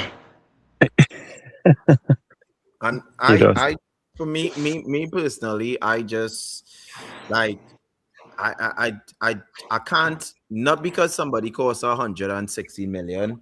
I can't ignore the fact that and I'm not saying you all, I just talking like in general of these Liverpool fans, like Gravenberch and the likes of Szoboszlai getting a free pass and absolutely doing nothing, being a luxury player, costing the team.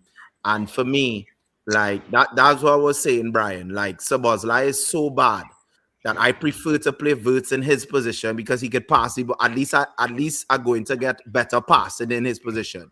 You understand? Because he's not Wirtz and Szoboszlai defending is the same, right? So the same output you're getting with Szoboszlai in the defensive area, you're going to get it with Wirtz. So, but what if you put Wirtz there is you're going to get better passing, right? And that's why I said I understand what you're saying. It's not going to work if you put Wirtz there.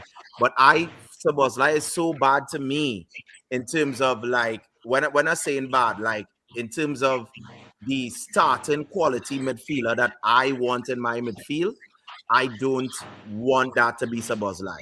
Szoboszlai is an excellent asset. For me, it may sound counterintuitive what I'm saying, but Szoboszlai is an excellent asset for me in terms of being a squad player. I always tell people, when you have a tough away game, Szoboszlai is your guy because he's going to run his heart out. He's going to give his effort. He's going to be the guy. But you see, every other game, you could take a rest Szoboszlai. So, like, if it was up to me, I would all the difficult away games. Szoboszlai is my guy. 100. He's the first man on the starting 11. But you see the games where we want to win a game and we want to impose ourselves and stuff. Yes, Szoboszlai, take a rest. We'll play the players that we see fit to do that. And for me, I just find Liverpool have too many squad players starting in the 11. And to me, that's the problem. So for me, Gravenberch is a squad player. Szoboszlai is a squad player. McAllister is a squad player. Gakpo is a squad player. Rio is a rotational squad player. The only 2 players I would say are world class or supposed to be starting, I would say every time is Isaac and Wirtz and Van Dijk, Alisson. And yes. Kirkes and Frimpong. If you're bringing a Dumfries or you're bringing they could be squad players. Yeah, Jackie and Arau, they could be squad players.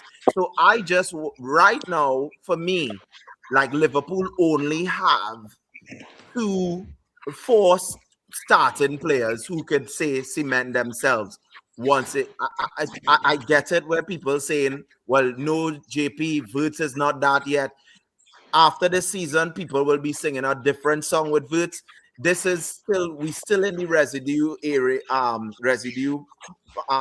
places with slot of last season. Yeah.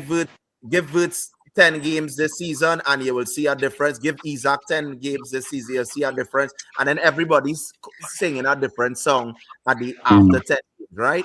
But for now, people just going off at the back and say, oh, Wirtz ain't doing nothing. Isaac not doing nothing. All right. Let me just judge them after the next 5 games, guys. Right? We got through at a point. And for me, I just find when we talking about all these players, we only have, in my opinion, and this is my opinion, 4 world-class players. That's Alisson, Van Dijk, Wirtz, and Isaac. Everybody else could be rotated out for me to bring in a new player in their position. And that's my opinion. Yeah, I agree. Again, like when we first signed Iraola, all we heard from the Bournemouth fans and the media and press is that the system is incredibly complex. It's going to take time for the players to reach proficiency, not only in the system but in the physical demands as well. So we expect it's going to take time. Of course, yeah. At least for me, I'm not writing out Wirtz. Again, I'm a huge fan of him. I am getting more and more frustrated in him because he has all the talent, but he doesn't really showcase it. But again, against Newcastle, the narrative behind the game, the drama, the pressure. I'm not necessarily angry that they had such a performance in terms of the system. I was mad in like the individual effort and the sloppiness. That's what I was frustrated at. I'm not really mad that they're not really understanding the system right away because they're human beings at the end of the day. You're not going to expect them to execute a complex system that they're learning, especially under so much pressure. So I am giving them multiple games. I'm giving Iraola the entire season, especially with the fact that the club hasn't backed him as they should have. But I think the players now have to realize that Salah's not here anymore. You guys, you're the guys that everyone's looking at. The media are going to start pressuring you guys. You guys are the one that's supposed to, take the mantle as the guys for the club. The Wirtz, the Isaacs. The pressure is now on you. So, yeah, that's my take on what you said. But overall, I do agree with you. Yeah, I think Areola is probably the victim of the club's negligence. He's a victim of that, and unfortunately. So this squad build will take a bit of time.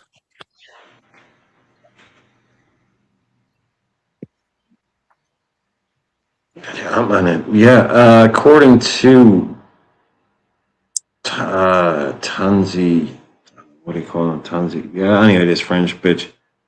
Breaking, Ibrahim Mbaye gets further away from Liverpool and is close to joining an unknown club. Well, I hope he knows what club he's joining. I mean, that'd be helpful. Yeah, and his dad knows. Also from L'Equipe, who are dropping the bombs tonight. After a €115 million offer refused, Liverpool comes back strong for Bradley Barcola. Unnecessary emojis. Discussions have resumed. I mean, you're supposed to be a serious outfit, lads. Come on. Discussions have resumed between PSG and the Reds with slight progress. Liverpool is waiting for an opening to submit a new record offer for Ligue 1. So, okay, so over 100 million. Oh, well, obviously it's over €100 million because the first was 115. So basically, that would already be. I mean, Bouadi just went for €100 million, probably.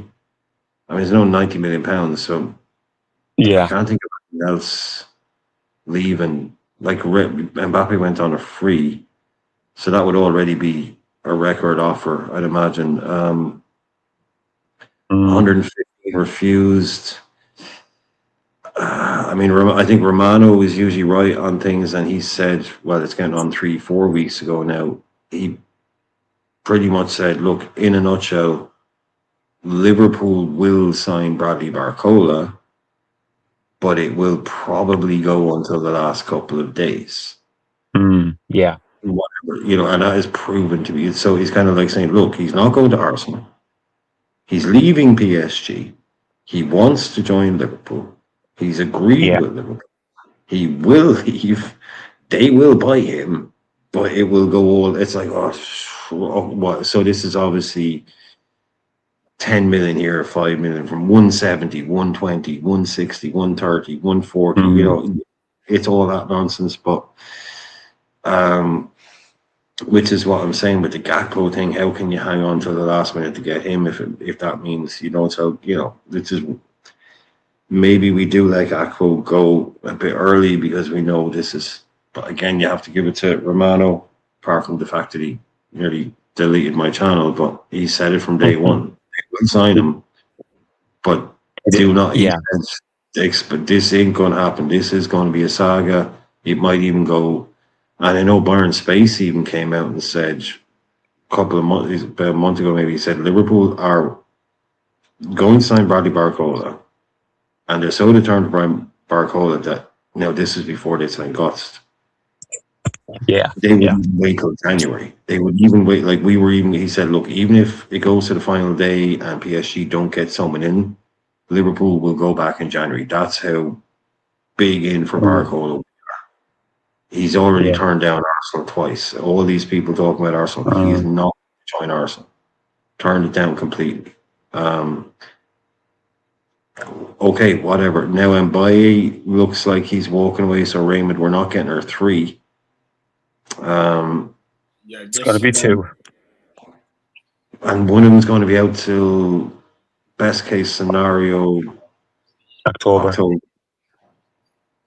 It's just horrible planning, man. It's just so disappointing. Lots of Rios on the right. There's going to be lots of make, do, and mend for. There will be, a sticky plaster job until. Yeah. In the long scheme of things, Brian. Lads, we've seen it be happened before. We think, oh God, no, and we think we have to do this. And he says, fuck it, Munoz, you were on the right wing for the next 4 games, and he scores bloody 3 goals. Gets 2 assists. Yeah. We've seen it before. We have. And Munoz has the quality, Brian, so look, I'm good with Minteh. If we have to wait for him to be fit, I'm good with that. It's a long-term plan. He'll be sensational. And we get Barcola, fantastic. Yeah, 100 million. Yeah, 100 million taps, 100 million for Buwadi. Like, I wanted that kid big time, but 100 million. I don't know, yeah. And lads, look, they've just bought Elliot Anderson for 114, I think it is, £1 140 million pounds, I think it is. Yeah, Buwadi, 116, yeah. And they've sold Nico Gonzalez to Newcastle because, I mean, this whole Chelsea 5 p.m. deadline for Enzo Fernandez, apparently they're going to go for Enzo Fernandez. They're going to try and buy Buwadi, Elliot Anderson, and Enzo Fernandez in the same summer. That's over £300 million. Yeah. Well, they're buying 3 players to replace Rodri. Good on you, City. Yeah. Sold Reinders for 60. Yeah. To Saudi.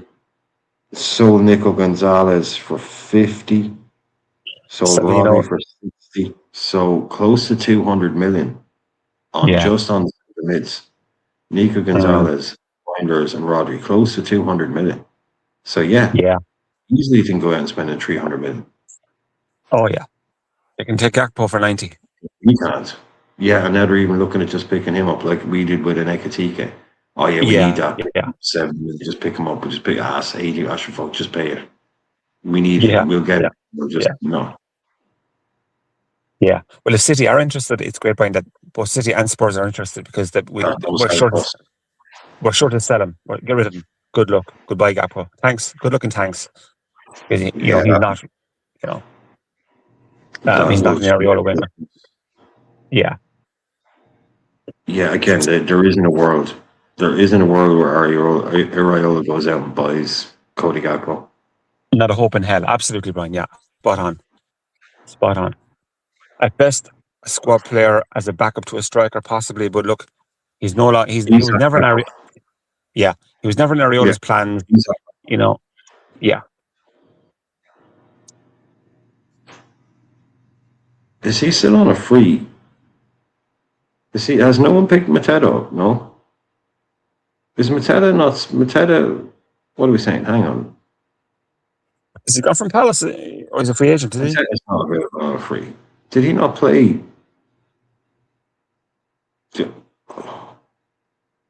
Someone's gonna have to help me out here. Don't know if he played the weekend. Not sure. He can't leave. Why can't he leave? Is his contract up though, or not? Is he available on a free, or is there some kind of?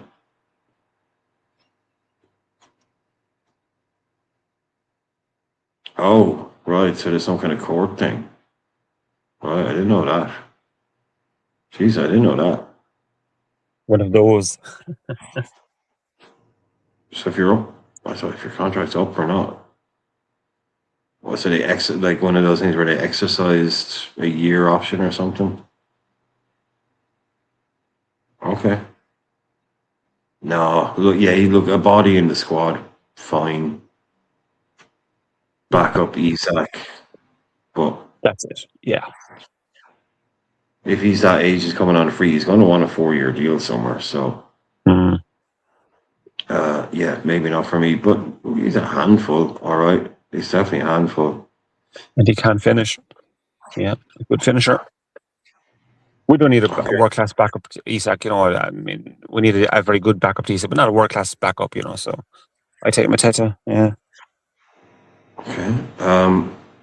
Jamie's coming out and having a pop. Like I said, all these pundits now, they've all just started to realize things. It's just silly. May have been allowed, I don't know. Jamie's saying, my fear watching in this window 12 months ago. My fear watching Liverpool is this window of 12 months ago could set Liverpool back a year or two. I really do to fix it. Okay, Jesus Christ. But why did he If it say doesn't months ago? change, yeah, if it doesn't change the next 2-3 months under Iraola, I think we're going to be looking at that as arguably the worst transfer window in Premier League history. I think what he's saying is last year. Yeah. If you're watching this window, but really do. That's what he's speaking as a Liverpool fan, you know, the lack of activity is what he's getting at, I'd say. Yeah, he's not saying this window right now will be the worst in history. He's saying last year, if it doesn't work out, the players will be bought. Exactly. I think that's what he's saying there. Yeah. Oh, yeah. Makes sense. Okay. Yeah, what a lot of people are. Yeah, Ted's gets what he's on. Ted's just saying it's true. Like, I mean, I get what he's saying. Yeah, if you spend 250 million on Bert and Isak, and it doesn't work out. Yeah, it is a bad window. Yeah. Well, it is a horrible window. Yeah, I mean, Frimpong's been a disaster.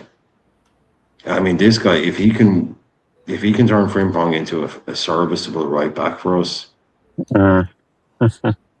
he'll be a magician. But like I say with the Pep Guardiola thing, Pep was a DM. I mean, Iraola was a right back, so maybe he can just get into some fundamentals or something. But you can't stop the fact that Frimpong is like 5'2", whatever it is. I know he's not 5'2", but whatever. You know, he's not very. You know, he'll stick with you. He'll run with you. Like I said, he's like a Jack Russell, chasing you around the garden. He'll stay with you, nipping. He's not going to take the ball off you. He'll stay with you. Yeah. That's what Frimpong is.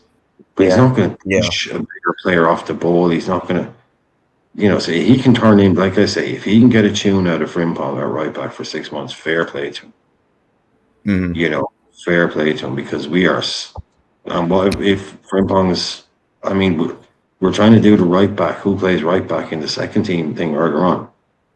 Like if Frimpong's hamstrings go again, that we don't, it's Araujo who's our right back. Yeah. Gomez is out. I was not going to tell you that, Brian. Like, for me, the fact that Frimpong played his full game and he played with his intensity, it seems that he's starting to hopefully get accustomed to the pace of the Premier League. And now he just needs to adapt and then we will see the best out of Frimpong, maybe, but like, yeah, I just think he can't grow 6 inches. You know what I mean? He's not a natural defender.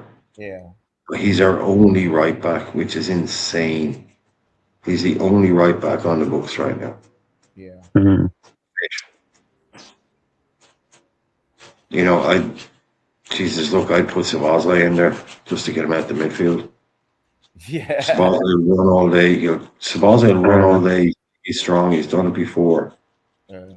Yeah. And then at least gives you maybe allows you to get Neoni or Mac into the midfield to give you something else in there. Yeah. A bit of solidity, yeah. I don't know. But yeah, we're asking him to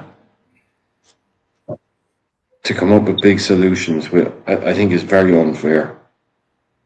It's It very is, unfair. Yeah. We're not asking him to come into a team in the championship, and we've said to him, "Look, mate, we're really close to promotion, right? We're in the championship. We're really close to promotion. We've got a couple of good lads here. We've got him and him. Oh, he's good, and he's good, right? But we don't have much money, right? A couple of players that can you and get you a couple of bits and pieces. Can you work? It's like, look, we know we need a striker, and we've got a good bit in the budget, and we're going to put that on the striker, right? So we're going to give you that guy. You'll have some goals. They say with Barco, we're going to give you that thing up front, but we can't get you midfield. We can't get you right back. We can get you maybe someone that know, can you do something? Are you happy with that? That's okay. That's fine. But that's not what he came like. That's not Liverpool. It's like we have money. We know what we need. We're asking him. We're going, look, we had this manager last year. He was a fucking total disaster, by the way. I mean, he won his league, but all the fans hate him. The football was tortoise, on slow motion football. Can you come in? Can you change this up? Well, yeah, I can, but I'm going to have to really up the intensity here. So I'm going to need, you've got some older players here. Endo, Chiesa, Robbo's leaving. I hear this Ebu guys go, you're going to have to get me in some. I can come in and do a job, but I'm going to need people. I'm going to need replacements. We'll be like, yeah, we're fucking Liverpool. We'll get you Mark Cole. We'll get you this. The disconnect is stupid. So fucking stupid to ask a guy to come in and ask, to do what he does and to strip the squad there and to literally number by number, not even quality. This is a smaller squad than it was last season. So, Jesus. Now you've already got the questions. The mainstream media are going, ooh, I think Liverpool have a midfielder problem. When you got Daniel Sturridge out there. Yeah. By Sports saying, oh, now Liverpool need a DM. It's okay. All of us have been sitting here for years. Okay, but now finally the mainstream media. Now it's a thing. Now it's a story. Yeah. It's the narrative. Last year the narrative was Liverpool are slow and boring. So wow, have you noticed how slow and boring Liverpool are? And then because I watch all the different streams. Getting live streams for games this country, and every time you'd watch 1,000 different commentators, 1,000 different co-commentators. Oh, Liverpool are slow and boring this year, aren't they? They always use the same phrase over and over again because that's what became Liverpool last year, slow and boring. Now you can see it's already Liverpool don't have a midfield. Liverpool don't have everything. Oh, have you seen Liverpool don't have a midfield? BBC, Liverpool don't have a midfield. ITV, Liverpool don't have a midfield. Now everybody is saying it. But why are you saying it now? It's the same midfield that's been there for 4 years. Yeah. So how are you only seeing it now? It's not like we sold 3 midfielders. It's not like we're Newcastle. We lost Bruno and Tonali, and people are like, Jesus, you know what? Liverpool are a bit short in midfield. No, it's the same bloody midfield we've had for 4 years. Yeah. Why weren't we short 3 years ago? Jamie Carragher, Daniel Sturridge. Why didn't we need a defensive midfielder 2 years ago? What is it you're just seeing now that's led you to this conclusion that you didn't see before? Yeah, I suppose they were slow to come to that conclusion because those players won a title, but they should know now we have Areola. They're not suitable for that. That's his style of football for Areola ball. Sure, Jamie Carragher is Steven Gerrard's best mate. Do you not think Stephen Gerrard is sitting there going, Yeah, they- yeah, of course, Ryan. Yeah, true. But they were afraid to say it. They're afraid to say it too early. We were all saying it. You were saying it. I It remember. went, Yeah, sorry to cut. I remembered Brian and I forgot what stream it was, but this was like about the year. It was the year when we won the Premier League, and in that summer, Brian and I were talking on another panel show, and we were saying, we need a genuine number 6 like Mascherano, like a Fabinho, like a Kante, so a specialist. And both of us got chewed up and some borderline disrespected for the opinion. And look where we are now. Everybody saying the same thing. And all those we said, people that chewed us up, Yeah. people that chewed us up are sitting there like, I tell you what, lads. Yeah. If you don't eat, and you know what they'll be saying, JP, they'll be saying in a way of like, ye might not want to admit it, ye might not realize it, but I'll tell you, we need a number 6. Yeah. Those people that you are saying it like that. Yeah. They're saying it with maximum aggression. Yeah. Not just they're coming out and going hands up. I haven't seen any single one of them come out hands up. The lads were right, not Brian was right, but all those people, because it was me and you and millions of people saying we need a number 6. Those people were right. No, they're all coming out with the whole, I'll tell you what, if you don't want to hear it, we need, giving it like they've discovered this thing, because that's what they do. But yeah, me and you, man. Yeah. I remember on panel, we're sitting there, Grav's not holding midfield. Oh, what are you talking about? You don't know what you're talking about. You don't know ball. You don't know this. Okay, fair. Start to bring out stats, they brought out all the stats, best interceptions in the league, this, and I was like, bro, but do you think the teams now going to realize what he has been doing? Because it caught the teams off guard. That's why I gave Slot his props. It caught everybody off guard. But now that everybody knows what we're going to do, you need to get back to that specialist. You need that type of specialist midfielder there to help the problems. And so said, so done. And look where we are now. And the funniest thing about that is that all of those people that will tell you that Grav was this and that, most of them are the same people that hate Slot. Yeah. And what they don't realize is that their whole Grav is a brilliant 6 is based purely off that 7-8 month period where Slot came up with a system to get the best out of Grav. He's never looked like that under any other manager, and he didn't look like that after the little clever system Slot. You can only get away with it for so long. Those people will tell you Slot is the worst manager on the planet. They'll tell you Grav is one of the best 6s in the world, without realizing that is completely based on the way he performed in a system that Slot set up for him. Jurgen couldn't do it. He never looked like anything for Klopp. Klopp would have played him right back, left back. He didn't know what to do with him. He had him all over the place. Never got a settled role in the team, and Klopp even apologized for that, saying he didn't put him in the right areas. He didn't know how to use him properly. Didn't get the best out of him. He said, look, I had a lot of things to do at the time. I was trying to do stuff. He said that I didn't do the best by Ryan. So he never saw the best of him under Jurgen Klopp. So all these guys at Lionize, 99% of them are Slot haters. And they don't realize that Slot's the only guy to really get the best out of him in a really tailored system. Drives me nuts, man. Yeah. Drives me nuts. And that's why I'm saying it because in a 6 months time, once people stay fit and stuff, these same people who were like, oh, Wirtz is trash, I did it, oh, Wirtz is better than Palmer, he's one of the best, and I will be looking and saying, but you want the same, and that's why I keep in all the receipts, because like for me, Brian, is like, football is football is an unpredictable thing, right? And so even though Arsenal, for instance, even though Arsenal has one of the strongest squads in the league, I can't put my head on a block and say Arsenal are going to win the league, because let's say Chelsea come out of nowhere, had a season like Xabi Alonso had a season like what we had, and Arsenal play the fool and drop points where they're not supposed to. Chelsea win the league. You understand what I say? But I'm not naive. I'm not naive to say that if you are unprepared going into the league, you can't feel confident winning the league. So the best you can do is set up your team to give a fighting chance. So like for me, right now, if Liverpool, if they give me unlimited budget and stuff to go and buy players for Liverpool, I'm going out and getting the best DM that it have out there.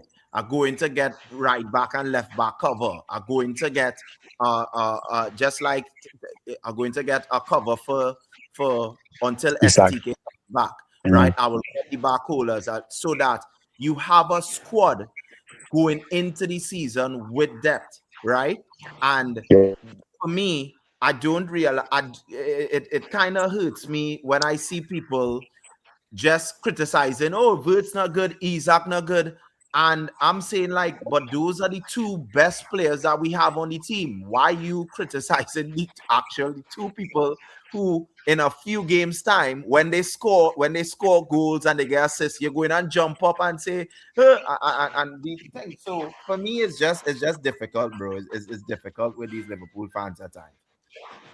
Yes, JP, absolutely, it is. I mean, Isak got some criticism from some of our fans from the Newcastle game, but Isak got practically no service from our wingers in that game. People need to take a step back and realize, Isak will succeed. He's a world-class finisher, a world-class striker. He needs sufficient service. He needs service from Verts, and he needs service from the wingers, effective wingers, who will get in, hopefully all going well. So that's what he needs. Yeah, I mean, I'd love to be able to say it with as much certainty as I did when I heard we were buying him. Again, I knew we were entering into, because the thing I always say is, like, a number 10 in this league now is Morgan Gibbs White. There are no, like, Sharky. People were highlighting Sharky, that beautiful little bit of play he did for Man City, but that guy won't really do much else. He's horrible, out of possession, all that kind of stuff that people talk about. But he's somebody can do that, and that'll get you a career at a team like Man City. He's just got ice in his veins. Vardiol also had a hell of a lot to do, by the way. For a central defender, I mean, it was a beautiful bit of play in a pass, but Vardiol had a hell of a lot to do after that. Like I say, for centre half to take it like that and bury it. I mean, he's that good. Yeah, he's that good. Vardiol. Yeah, he's quality. Yeah, he's not a striker. Great, but Sharky does that, but he does very little else in games. But he's capable of doing that. Yes. So that's why he was on the bench. That's why he comes on. Verts, I think, can give you a lot more, but I'm just thinking, is the Premier League, going to allow him to be the best of himself? In Spain, he looks way better. Or even of course he will. He's still the same player. He's still just as good. But is this the best league to get the best out of his talents? I don't know, and I really hope we do, because if we see the best of Florian Wirtz, totally generational talent, like one of the best. Me, Ray, we're from that era. We remember true number 10s, proper numbers, real football, and we know that. How many of them are there left in world football now? There's only about fucking 2 of them, 3 of them. Yeah.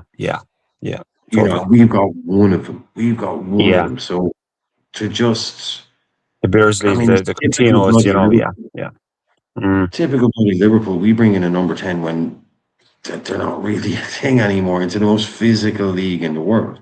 So I'm thinking he has to use his brain and his touch and his passing because you're Yeah, not going to win yeah. physical battles. He's not going to win physical battles. No. He's not getting. He's as tall as he's ever going to be. He's not going to put on much more weight. So it's just Yeah. guile and movement and Yeah. all that stuff. Yeah. So And it's up to him to do it. You know, he knows what he has to do. Yeah. And but he needs help in that to be given the ball as much as possible during games. You know. you've got to get a good system around him, but then you can't just be a team that's built around one player. That's the reason the number 10. Yeah. It's Find the balance. Nobody that's everyone's system now. So you're not going to build a team around just give it to him and then let him decide what to do with it. That doesn't happen anymore. Which is why I like moving him to the more kind of second striker role as opposed to get the ball on the floor again. That's it. Like, I mean, we get our wingers in, we can get the if we get our wingers in, we can get the ball to the wingers. They can pick it about, picking it diverse, picking it Isak, picking it back. 1-2s and shots on goal, etc. It won't have to all go through verts. What I'm trying to say, get those wingers in. We can. JP, he does need to start pinging. Like I saw him in Germany. I'm not saying he needs it. Like he scored a shitload of goals in Germany. He's a great finisher. Yeah, he is. Yeah, you need to see him hit the back of the net a bit. Yeah. And I mean, like for me, he start throwing up those goals, man. He starts showing up with a few. I think him and Isak, this is their redemption, kind of season. Both of them. How many goals do you think they can get between them if they both stay fit for the whole season? Right, say they play 36 in the Premier League. Yeah, just in the league. 30 between them. How many? 20 for Isak, 10 for Woods. I think that's very achievable. Yeah. Mm-hmm. And that's just them on their normal season. So like Isak could easily, once he stays fit and he gets his sharpness and stuff, and he gets his system back, comes in and stuff, Isak could easily get like 25 goals, 22 to 25 goals, and be golden boot and stuff. Yeah, but he has to stay fit. So it was good for me to see Isak play 90 minutes. Right? That was good for me. Him and Frimpong, I was worried for him and Frimpong because Frimpong had his injuries. But I'm telling you, once Frimpong gets fit and he starts to adapt and his hamstrings can hold up, he wouldn't be defensively what we would want, but he will give more effort into the attacking third. Him and Munoz or Rio will be devastating for the right wing or whoever playing on that side. So they will have to double up on him and our right wing. So instead of their left wing giving us trouble, their left wing or left side is looking to detain us, and that way Frimpong won't have much defense. If you understand what I'm saying, have much defending to do. And another strong test as well, lads. Another strong test coming up. Nottingham Forest. I know they lost their first game of the season, team too. but very strong team. Yes, they lost Elliot Anderson. Glasner, really good, almost like the perfect Forest coach, really. Didn't lose too much. I can't remember who they added in or whatever, but you'd look at it on paper, Newcastle away, Forest at home. I mean, I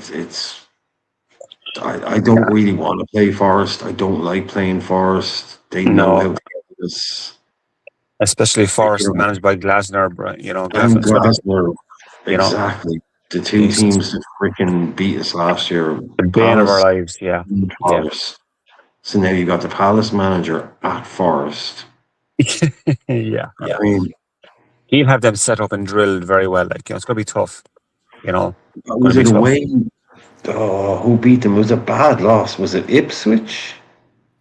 Like, it was an unexpected loss. Leeds, yeah. Away at Leeds. That's not that bad, actually. Away at Leeds isn't that bad. They were home. Nottingham Forest were home. Oh, they were home. Okay.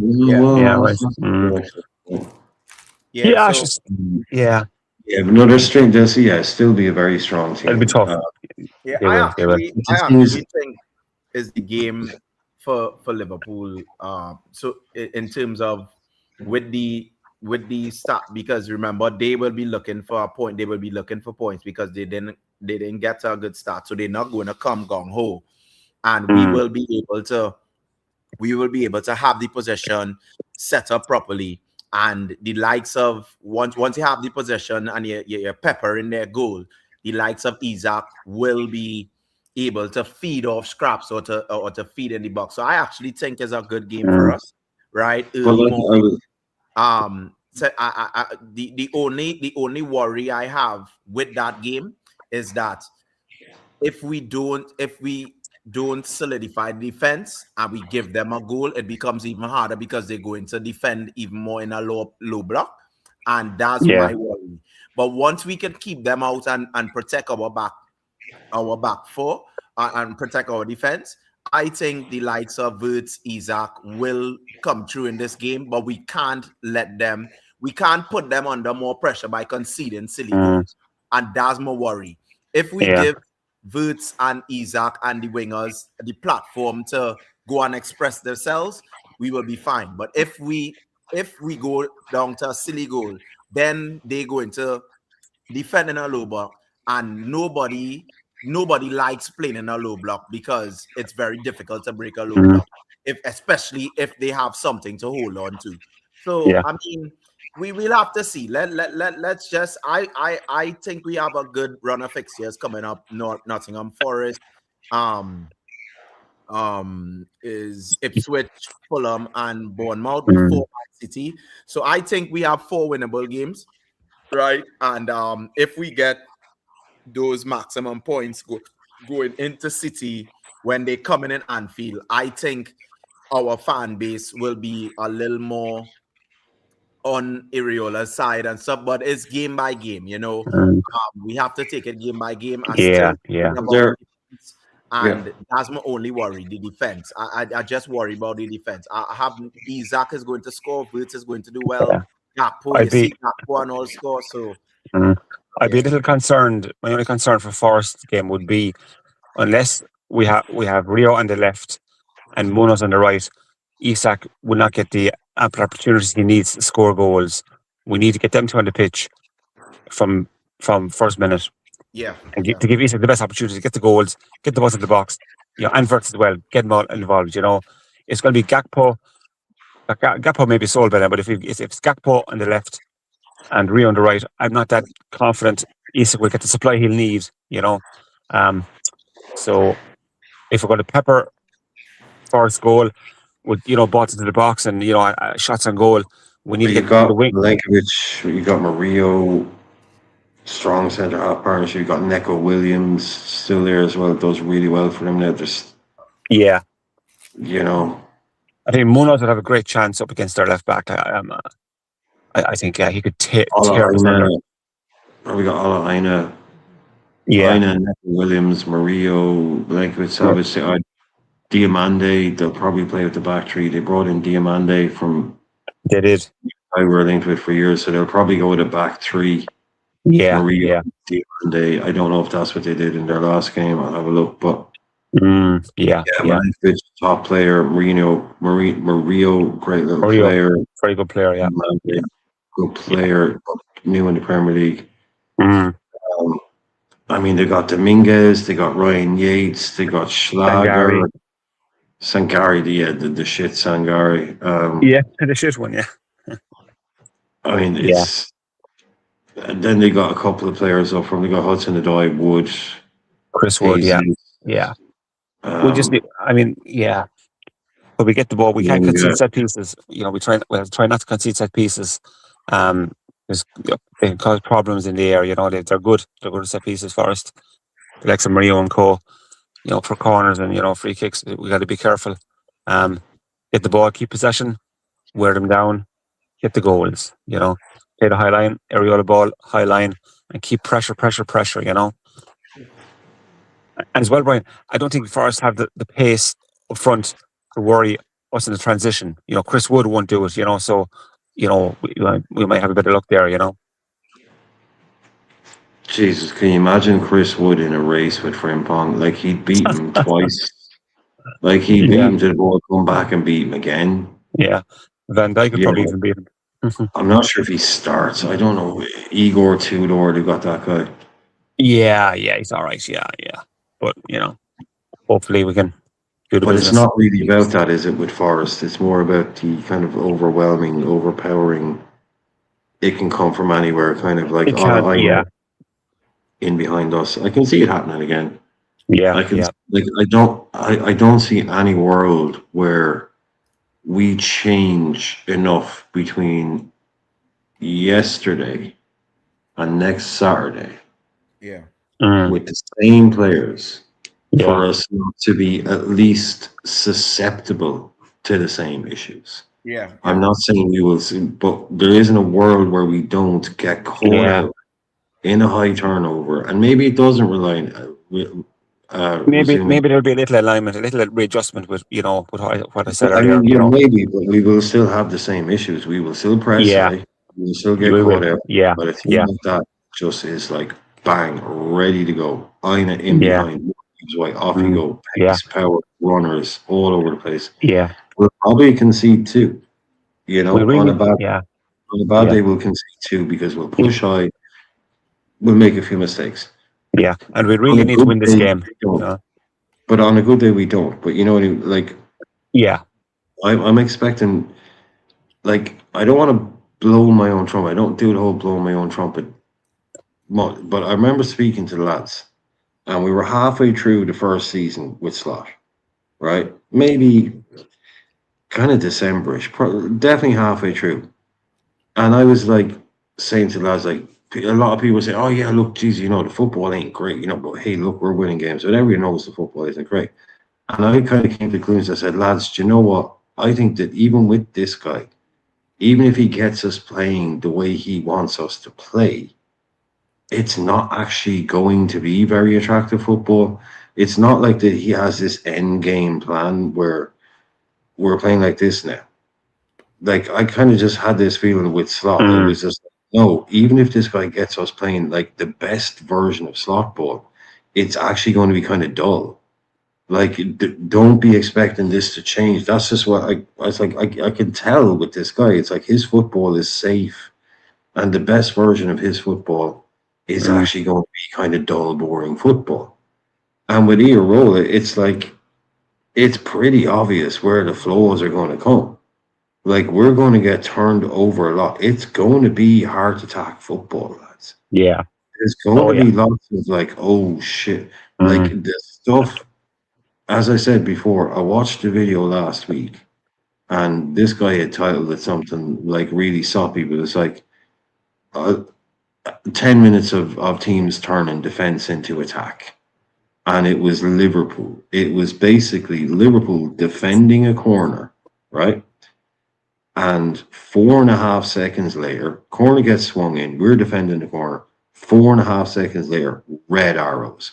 Salah running, Mane running, remember that? Bobby, Yeah, yeah.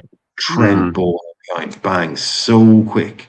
We used to yeah, destroy. Like, there was a moment in time where we were so peak, where it was like the most, and I even heard a commentator say it, the most dangerous thing that you can do against this Liverpool team is get a corner against them. yeah. That's how dangerous we Mm, were. And it was just us on repeat.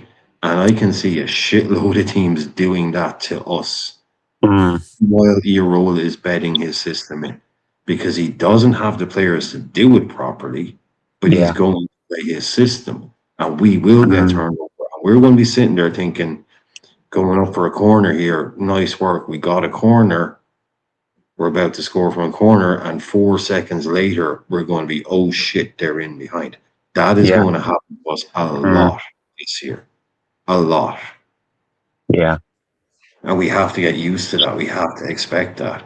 And teams like Nottingham Forest are built to exploit that. So I'm prepared to run with it. I'm prepared to go with it, because I know this manager is brought in to do that and play that way, but we haven't given him the tools to do it properly. So I'm not going to blame him. But we should sit here and like, do not be. This is what's going to happen to us this year. We are going to get turned over so many times. And like I say, right now in the Premier League, every single club has at least 2 or 3 players that are absolutely fucking rapid. Absolutely rapid. And they have hard running midfielders, super fit, super physical. So it's not like you turn over against a couple of teams. Oh, they've got a couple of quick lads. So every single team in the Premier League has at least 1 or 2 lads that can burn you in behind if you give them space. So yeah, look, it'll get us where we need to go, but I'm not going to criticize this manager if it's happening, because like he said, as long as we're playing the way he wants us to play. But that's my prediction. Lots of heart attack football. It's better than comatose football, though, I suppose. Last season was comatose football for a lot of people, so heart attack football is probably better.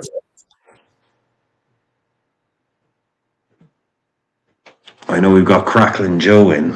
There's Crackling Joe. How you getting on, Joe? You here? What? Hold on. That's good. That's better. We can't hear you, Joe. You can hear me? Yeah, sounds good. I was just calling you Crackling Joe because you're usually Crackling. I'm always making up some story about that, man. But just Brian, man, like I'm becoming more and more increasingly annoyed. Like, so you should, hopefully not with me, but absolutely it's with you, Brian. I'm sorry. You know, you said the other day, you said that Rio Ungamoa shouldn't be playing right. This is months ago. Remember when I was saying, no, I'll put him on the right, before anybody else was even saying it. I was saying it, right? And my God, like, there's 2 things that come to mind, right? How on earth, what are the coaches doing to these young players? So a player who's right foot dominant can't play right wing in this modern era. It's a joke. That is unbelievable. That is terrible.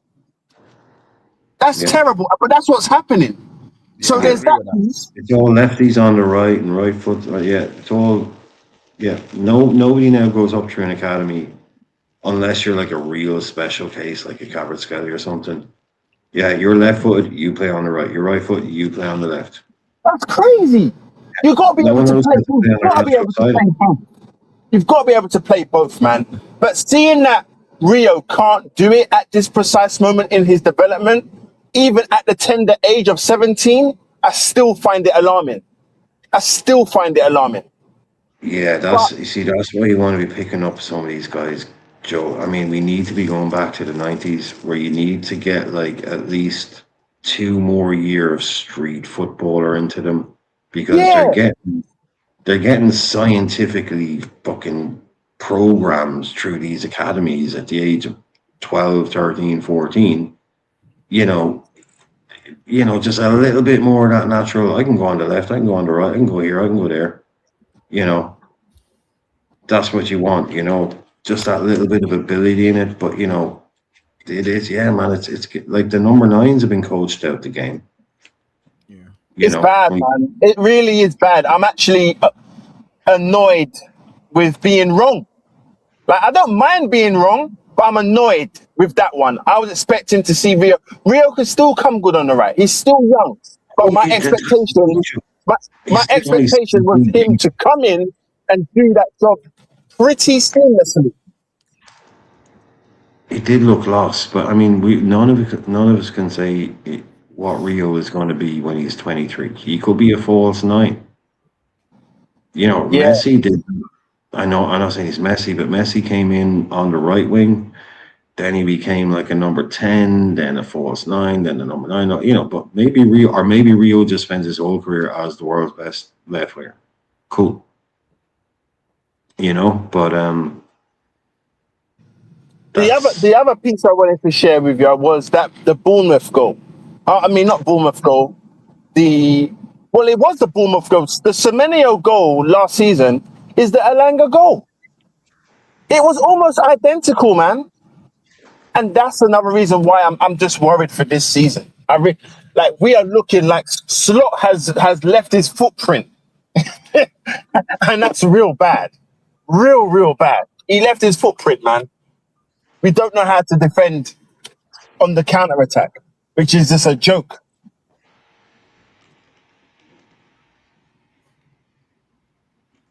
Yeah, I know. We're like, I know a lot of people say, oh, don't be crashing out after one game. But it's not about we're crashing out after one game. It's like, yeah, it's like first game of the new season and still the same old problems. You know, it's not like, oh, why are you worried about this? It's just one game. It's like, no, this isn't just one game. This is another game where we're still talking about the same issues that we had the previous season and the season before that. You know, it's not about crashing out. I'm getting a bit annoyed with people saying stop crashing out over one game. We're not crashing out over the performance, which was robbery. Like I was going to say earlier on, like I was saying, oh, we need to beat Forest, or no, playing Forest off the back of a loss, because it still feels like almost kind of like psychologically like we lost that game. Yeah. I don't feel like we got a draw in that game. We stole. Look, robbery, whatever. It was a pen, but last kick of the game, penalty. Doesn't feel like we drew that game. It says it on the board, but it doesn't feel like it. Feels like we lost that game. That's the kind of emotion we're going into.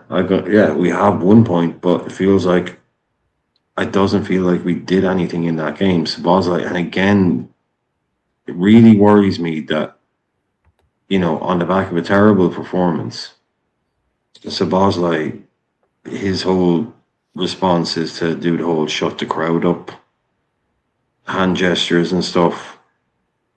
You know, where's the going to our fans? You know, forget about telling people to shut up. Come on, man, you're in the first game of the season. Are you butthurt because Isak was getting booed? Like, you've been around the game. Are you surprised? Isak, like I heard people saying, oh, you can't expect Isak to perform well in that scenario. He's 26 years old. He knows what he did. He knows he's going to get booed. He said before the game, I don't mind. He's part of the game. He's going to get booed. As long as nobody throws a bottle at your head or something, you know, you're going to get booed. Of course you're going to get booed. Don't care. Water off a duck's back, how it should be. So if Sabozlai is pissed off about that, who's he telling to shut up?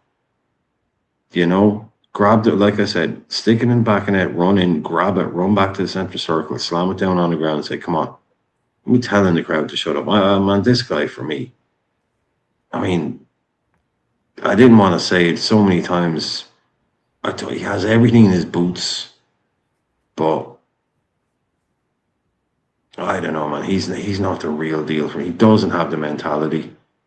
He's a modern day footballer. He's an Instagram footballer.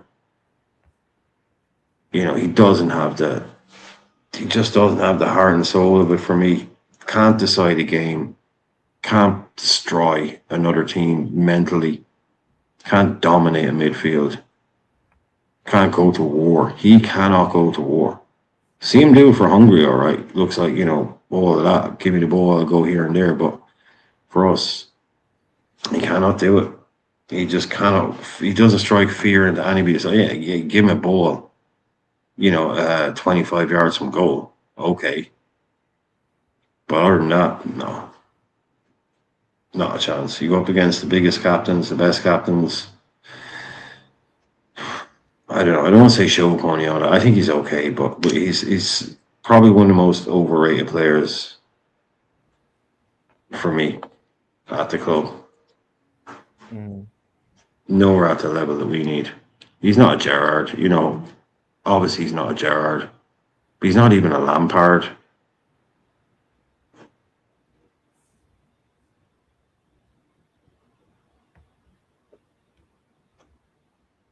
I don't know if Joe is still there, JP is still there, but we'll just. I was listening.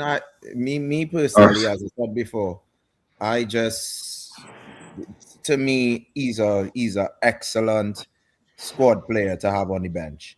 Like for somebody to rotate with the main man for the season and for somebody to bring on. And that's me personally. He hasn't stepped into what we were hoping for from him, but at the same time, he's the best of what we have right now. So the manager is forced. Like, he's a better footballer than Jordan Henderson, but he doesn't have the pointy, shouty leadership kind of thing that Henderson has. The ability to get stuck in that Henderson would have. Like, he looks like he wants to get stuck in, but he's a terrible tackler. He rarely wins the ball. Makes bad time tackles, gets played through very easily because, you know, he's an attacking midfielder, basically. That's why I like him at right back. It's mitigated more. He has obviously issues there, but I think he's a better right back than Frimpong. But the fact that that's even a conversation we're having is just a joke. You know, we should have Desiree Doué or Gayla Doué in there. Whoever it is you want to get in, just, you know, we're acting like that's an impossible thing to do. Again, this club acting like the bare minimum things are impossible to do. Yeah, no serious football magic. Can you imagine Mourinho with a long-term injured Conor Bradley and a Frimpong? You know, he's banging the table saying, "Where's my right back?" He's banging the table saying, "Where's my defensive midfield? What do you want me to do here? Do you want me to win things or do you want me to finish sixth? Where's my players?" So they knew Iraola was never going to do that. Yeah. But I don't know if we've still got Joe. Joe, are you still here? If we're not, we might just knock it on the head and move on. Yeah, I think Joe might be busy. Look, guys, it's been a long one. Yeah, man. So we'll let it go. I think just I'll give Joe a half a second. But yeah, the usual stuff. Thanks, JP. Thank you, Barney. Thank you, everyone. We'll say goodnight to you all, and we'll talk to you on the next one. Take care, folks. Yeah. All right, bye. Good night. Take Be care, good. man. See ya.